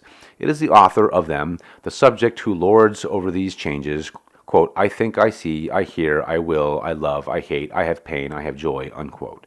The subject lording over our experiences is distinctly different from the thoughts and the objects of the thinking process. When a person says that he is blind, that is a misnomer. The eyes are blind. If my eyes are gone, and am I gone also? No. If I lost my hand, would I not say I am gone? The delusion of the ego is such that in spite of man's best rationalization, he cannot help but identify the quote I, unquote, the experiencer, with the experiencing. It is because of this identification that the ego impresses human consciousness with the idea of change and impermanency.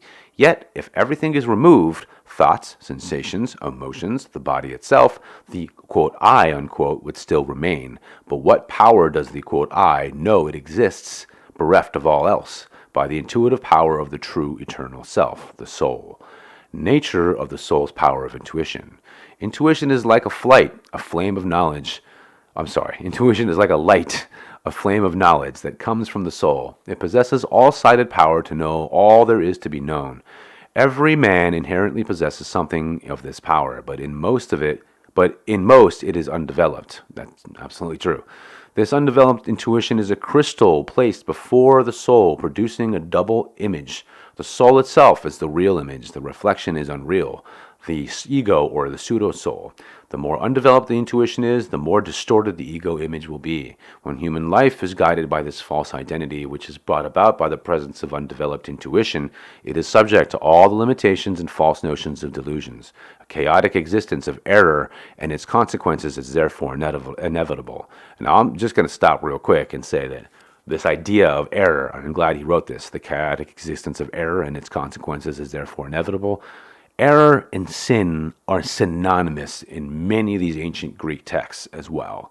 And the idea, the problem is, and this is one of these distinctions that, say, A Course of Miracles definitely hammers in, and they're trying to tell you that sin, as you've been taught, is completely not a correct way of looking at it.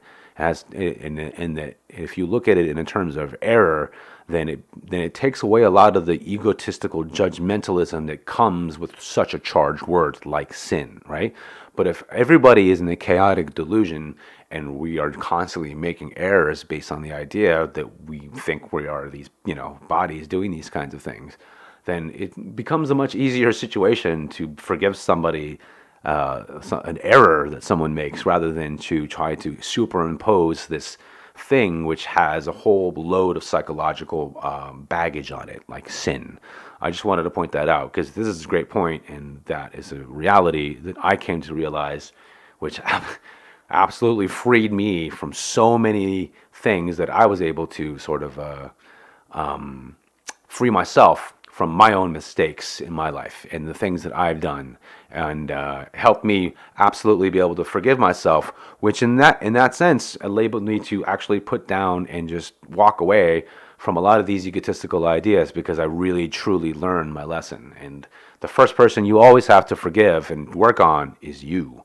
And only when you have worked on yourself and when the truth has had its way with you, and that's when you'll be ready to be able to sort of delve into it and be an example to others in life. So continuing, without ego, with its vestige of intuition, undeveloped though it may be, man would be relegated to the dominion of animal consciousness, sensation plus instinct. Man is ego plus sensations, plus some discriminative intellect, plus latent intuition. Man's ego, with its superior faculties, is considered as some kind of a master with central principle. If there were thousands of persons working in a factory without any guide or principle, there would be no coordination. But if they all accept the leadership of one principle, then they will act in harmony. In man, ego is that principle. It is the quality of the, quote, I-ness, unquote, in man, without which the different phases of consciousness, thinking, feeling, and willing cannot cooperate to work towards a conscious intended end.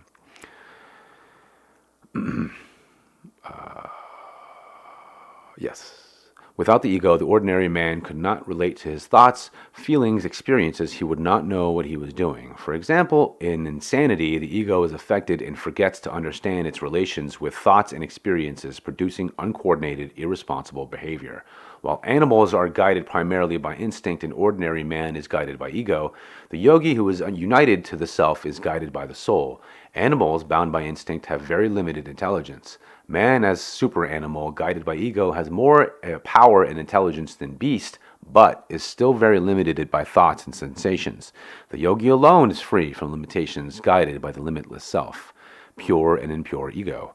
The ego in the ordinary man is not the pure ego, but the ego entangled in all the ramifications that have grown out of it, that is, from its identification with the intellect, mind, and senses. When man becomes conscious of the pure ego, untrammeled by any of its evolutionary products, he is very near to soul realization. The pure ego is nothing but the soul, the jiva atman, incarnate individualized self. And the intent of yoga is to provide measures by which the purity of the ego can be established outwardly as well as inwardly. The fault-infested ego of the ordinary man is the mind ego, the ego that has the potential of being perverted by intellect waves, mental vibrations, and sense impressions. When the possibility of the ego's being influenced by these have been removed, then and only then is man safe from the disturbances and sufferings inevitable and forgetfulness of the soul. Each day, in sleep, man glimpses the soul. In sleep, man gets a glimpse of the soul. When the ego sleeps, it takes with it into the subconscious in a latent way its experiences. Indirectly in sleep, the ego has to forsake its titles, possessions, name, and form. The senses are absorbed into the mind into the intellect, and the intellect into the ego. But the possibility of disturbances has not been removed. These faculties have merely become inactive and shrunken, but are yet ready to express themselves again in dreaming or in waking. In the deepest dreamless sleep, man contacts the blissful, pure ego or soul. But because he enters this state unconsciously, he loses the spiritual benefit of it. He can go into this state consciously in samadhi meditation. Spiritual growth is at his command. The pure conscious feeling of quote, I exist, unquote, is then ready to be absorbed into the highest reality of the soul consciousness.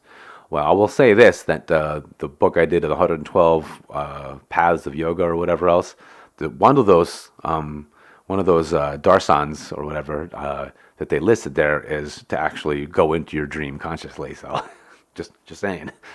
Daily in sleep, every man becomes a renunciant, sloughing off all of his sham titles, and once in a while he even becomes a saint.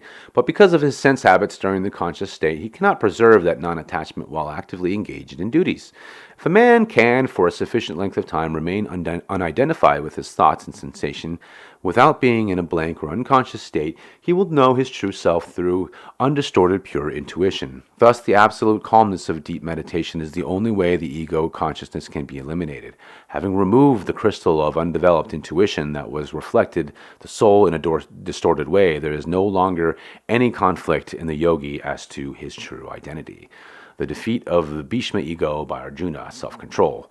In the Mahabharata, we find that from the beginning of Duryodhana's determination to fight the Pandavas, Bhishma counseled him against war and encouraged an amicable settlement. For Bhishma ego is the grandsire of both the Kauravas and Pandavas and regards them equally. That is, the ego serves its purpose of keeping the consciousness sense-bound to the body, whether a man's desires and actions are basically good or evil.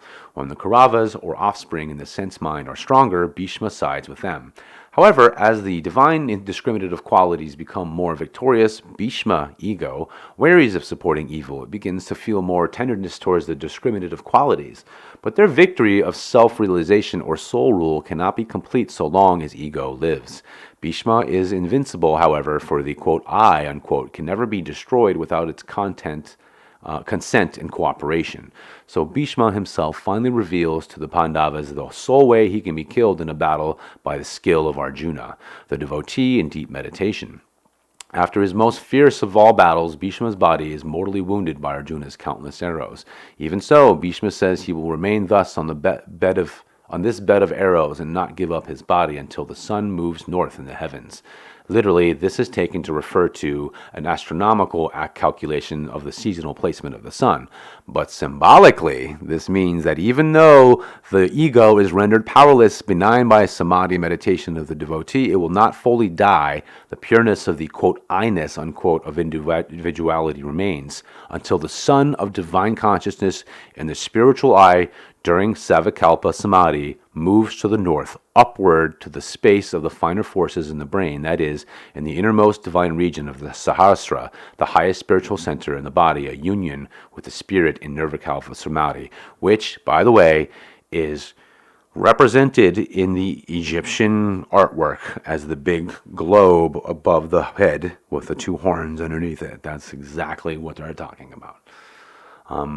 At this point in the Gita, however, ego still stands as the most formidable force confronting the Pandavas in their quest to regain their rightful kingdom. All right. Wow. 67 pages. Not too bad in 3 hours. Let's see here. So, thank you guys for joining me today. It's definitely a good 3 hour chunk. I'm going to be back tomorrow to do an even longer chunk, hopefully. I tried to get up early this morning to do that, but it didn't really happen. So if you did enjoy this video, please hit the like button, share all that good stuff if you guys feel like it. I don't really care. I mean, it would be nice if more people could get this kind of info and take it in an adult kind of way. But going back to something that Sharing is Caring mentioned, and he says that psilocybin helps me meditate. I struggle with it most, no doubt, because of my age. Well, I don't know how old you are, but I will say this, is that you having aids to getting into the spiritual connection can be helpful, but eventually they become hindrances. And so I would just be careful with that. Use it as far as it's good, and then put it off to the side, because in the end, you're going to want to be able to tap into all these things all naturally within yourselves. And the interesting thing is that a lot of these psychedelics are things that they wake up things in our physical bodies, which are in essence like the things that get turned on naturally through the meditative process. And so, like, we have cannabinoids, we have DMT, we have all these things inside of our body, and that's one of the things, is one of the pitfalls. And I'm saying this from someone who has got a lot of experience in psychedelics. But what I'd say was one of the pitfalls is that it can become something where people use it very specifically, to really they use it as their soul connection, is what I'm trying to say. And it's really, it can be helpful, but again, like all these things that we're talking about, it has its good side and it's got its bad sides to it. And so, use it for what it is, and then, put it down when you're done with it. Alan, I can't remember his last name, not West. Anyways, it's just one of those things where you use it, but like some people who do take psychedelics or who are interested in it, I would just be very careful with that kind of thing, because sometimes some people are not ready for the intensity of those experiences, and not ready for the things that come out of it. So, and that's something that I've seen happen to a lot of people. So, it's something that everyone should be very careful with, those kinds of things. If you have experience with it and, it works out for you, that's great. And I know for a fact that they definitely use psilocybin now to help with anxiety and all kinds of other psychological problems, like low dosages. So there's something really good to that kind of stuff. But really, the thing is, the hardest part is quieting your mind. Is quieting all those thoughts. And if it helps to think about using your mind like a cell phone, like a smartphone, you swipe the things that you don't want to pay attention to, and then swipe over to the things you do want to pay attention to. Yes, and one of the things that Sharing is Caring just mentioned is the modifications of our food prevent this in our body. Well, I would say that it hinders it. It doesn't prevent it, because you can decalcify your body. It has a lot to do with definitely having a good diet, which is one of the reasons in the yoga culture, diet is a big deal. And it's part of it is that it's cleaning you up. It's detoxifying you.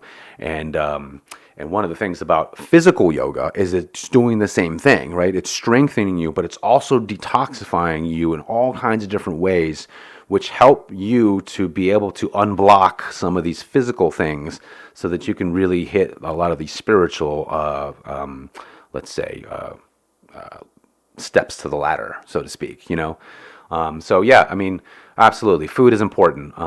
Chelation, which means taking out heavy metals from your body, is something very important, and something paramount in this day and age. Chelation, if you guys and look it up, look up what kind of foods are chelating foods.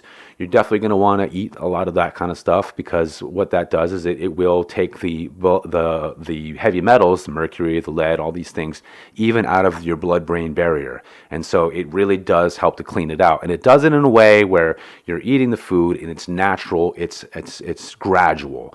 One big problem people have is that they do these kind of detoxifications, and it's too fast and it's too much. And so what you'll have is a toxic overload of your body, which then makes you sort of feel like you're sick. Actually, it does make you feel like you're quite sick. I personally made this mistake myself and learned the hard way. But yeah, it's important. It's not impossible, and your mind has a lot more power over your body than people you can even imagine. So I just want to say thanks again for joining me today, and I hope that you guys all have, whenever you're listening to this, I hope that some of this information just kind of bounces around in your mind throughout the day and makes you think about different things, the small things in life, and things that the little ways that you can appreciate life and be able to, engage in the battle of Kurukshetra, and every single day you awaken and realize that, like, what is really at stake, even in the little small moments of your life, the little disagreements you might have with somebody, or the little things, like, they're all, the lessons to be learned are unending and infinite, or seemingly infinite. But once you realize they're all really the same lesson of realizing your spiritual self over your egotistical ideation of your reality, then all things kind of fall into one place. So thank you so much for joining me, and much love to all of you guys. Have a blessed day, and I will be back tomorrow with another really long reading, since we have so many pages left. Peace.